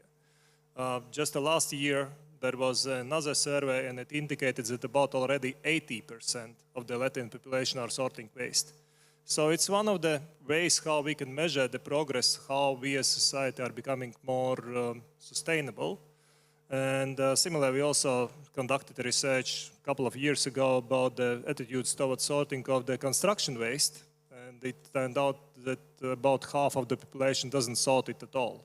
Just throw everything in the municipal waste containers. And it still shows that there is some gap for improvement.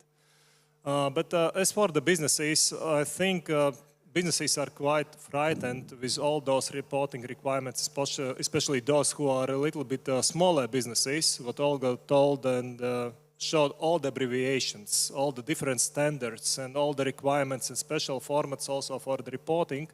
Of course, it's frightening, but I see that it's generally also the question of time when, similar as the example with the waste sorting, also businesses get used to all the new requirements and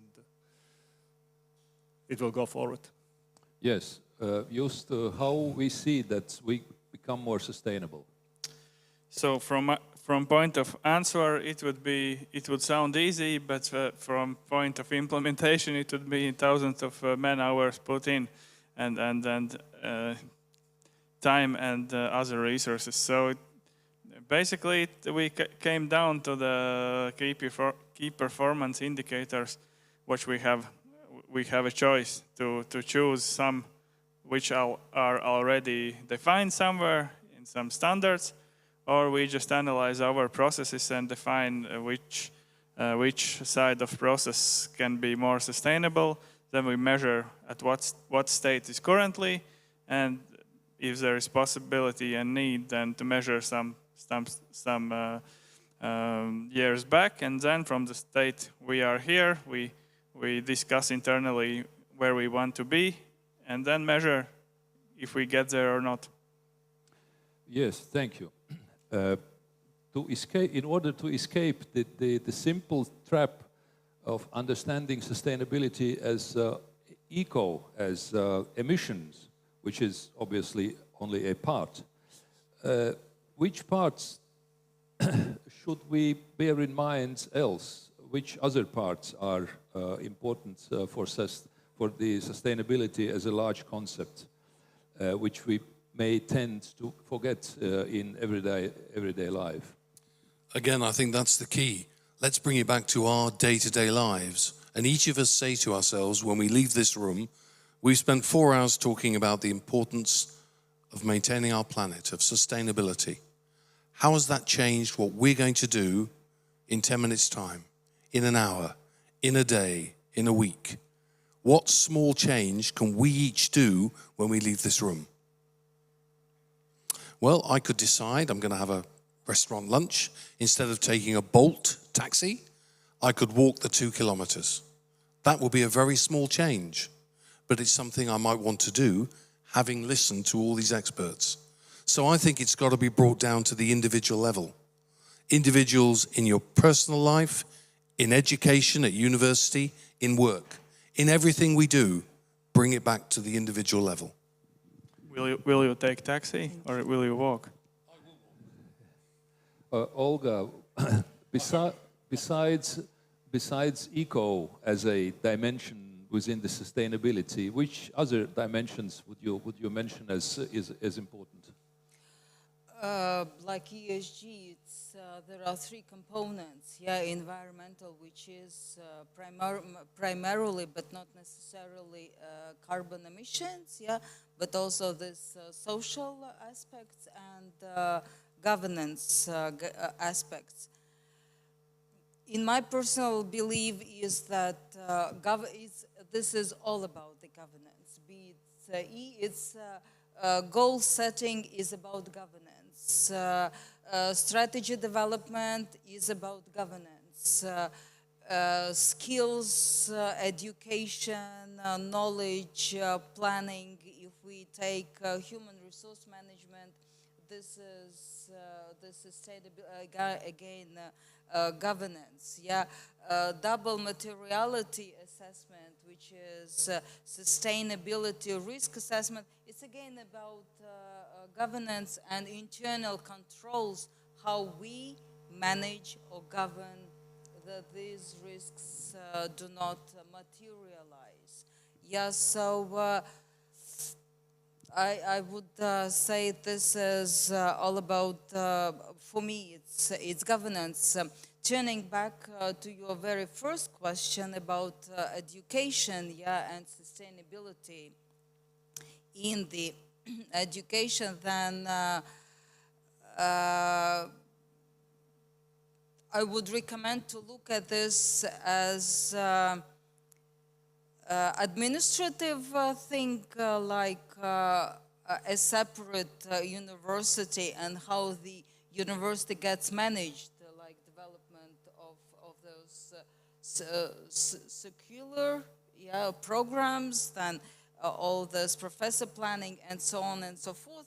But if on the level of educational system, then cooperation with the employers, what type of skills they need, research, yeah, and this is mutual cooperation, and these are also stakeholders, so that operating together, we reach the goals, and the primary goal is the growth of Latvia or Europe. Yeah, this is the ultimate goal. Yeah, so if we talk about macro level. Macro yes. level. Jani, what about your remarks about other dimensions besides eco?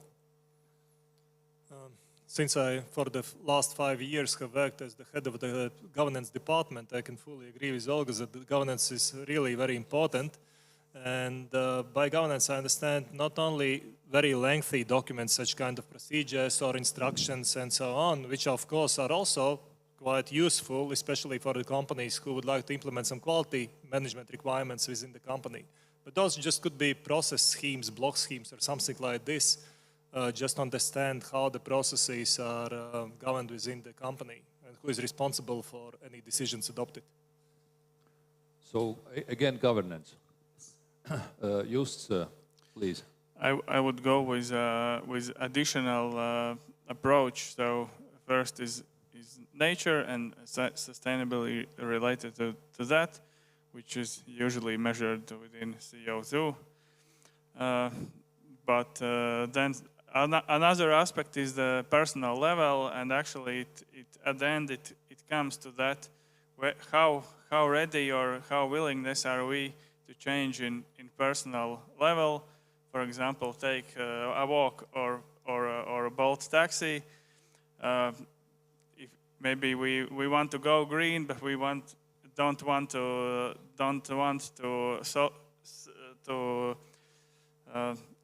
get rid of our internal combustion car, which we like so much. And about traveling, you can take a long trip on the train with your family, but if you have small children, it's of course convenient to fly than take a train. So I would answer that, or I would discuss that. It's actually to find the line between where it could be the gain for sustainability and what could be gain for us individually. Thank you. Now we talk about sustainability, but what's the motivation for that? Yes, as colleagues said, values, yeah, all persons have kind of values, this type or that type. The same also enterprises. Enterprises may have this type of values or the other type of values, but still motivations. And motivations are not only values, as we understand, there are other types of motivations. So for business, for an enterprise, Christoph, what would you say? What kind of motivations do we have? Or what motivations should we apply? So that we can all have a chance to discuss the topic on business, if you are happy, I'll just bring you back to the Erasmus Plus program. If you submit any application for Erasmus funding, you have to have a sustainable development strategy. You have to make a list of all the things you're going to do and how they're going to change everything. My experience when I evaluate final reports is they're just words on paper. But it's a very important aspect of the Erasmus Plus program. And yet, I'll give you a classic example. When you sign your grant agreement, you have to sign it in pen on paper. When we have the possibility now of time-stamping digital signatures that cannot be changed, how can we on the one hand say sustainable development, adapt everything we do to support that, and still make every single organization who receives a grant print out copies and sign them? That, for me, is the initial problem with sustainability. We have to have our ambition, and we have to match that ambition with our actions. So values and ambitions are important motivations. Olga, how would you describe motivations for an enterprise going for sustainability next steps and levels? Material and not material motivation, yeah. To be or not to be, yeah. Like material is profit, of course, yeah, and what we do in order to achieve the profit, again, values.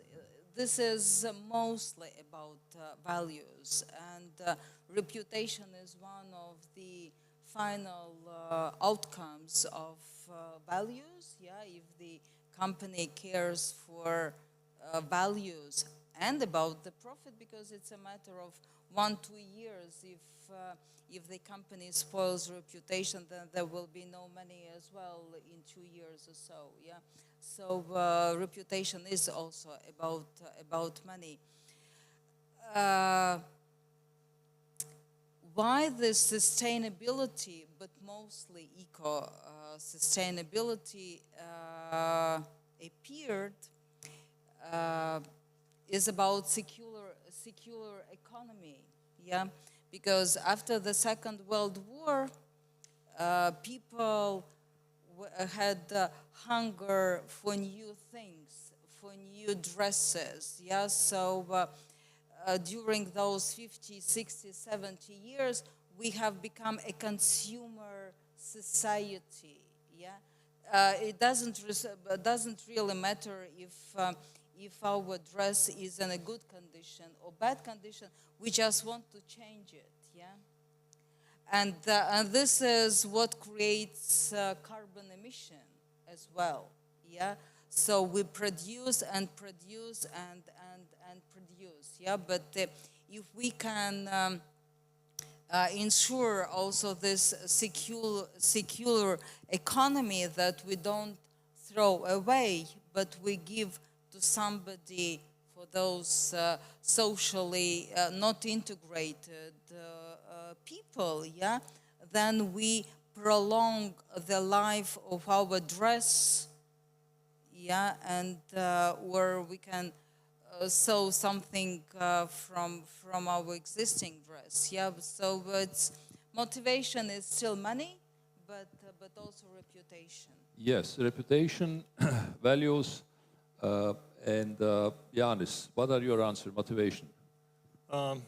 I say that, of course, there could be those obligatory requirements to report and to go for the sustainability, but currently we are talking more about this voluntary way how the company is run.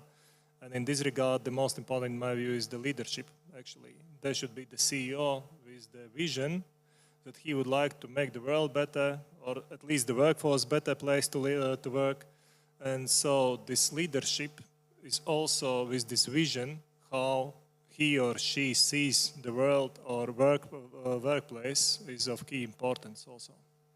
And the governance. Yeah. Use motivation. What would be your comment? So our motivation for in future and strategically thinking people and organizations, I would say it's actually the motivation is future value of our company, and future value of our values. For example, health. During the history, world history, we can see that humanity have used to react on a crisis, but not to think for some future seeable or even further. So this change to sustainable actions is actually something that is going that way, and we can see it in almost all sectors of business, and also in sciences. For example, predictive statistical methods have been developed only, I would say, recently. So yeah, the future value we want to do as many as we can now to increase our value in future. Yes, the future. This gives me the nice opportunity to do some closing remarks, and we are also good in time. In concluding, I have to say that with presentations and also with this panel discussion, we mentioned a large number of different notions which all adhere and describe sustainability.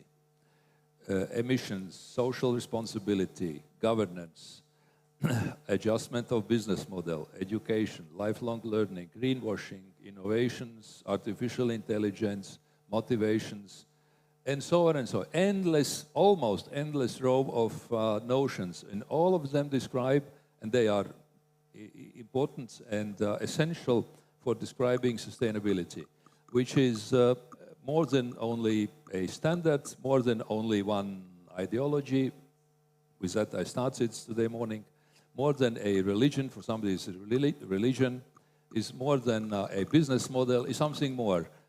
And this will grow and develop, and we also have to see that those educational materials which this project generated, that they would be in a year or in 2 years or in 3 years adjusted, again lifted up because life goes and develops, blah, blah. So we have to develop also educational materials. and make sure that these educational materials being transferred to business, to enterprises, and also to other groups of the society. So with this, it has been a pleasure to do a panel discussion with Olga Veilande, Christoph Wells, Jānis Butkevičs, and Justus Dimants. And with this, I would like to also thank the audience and RISEBA and other colleagues for organizing this event. And we are closing by this event today. Thank you.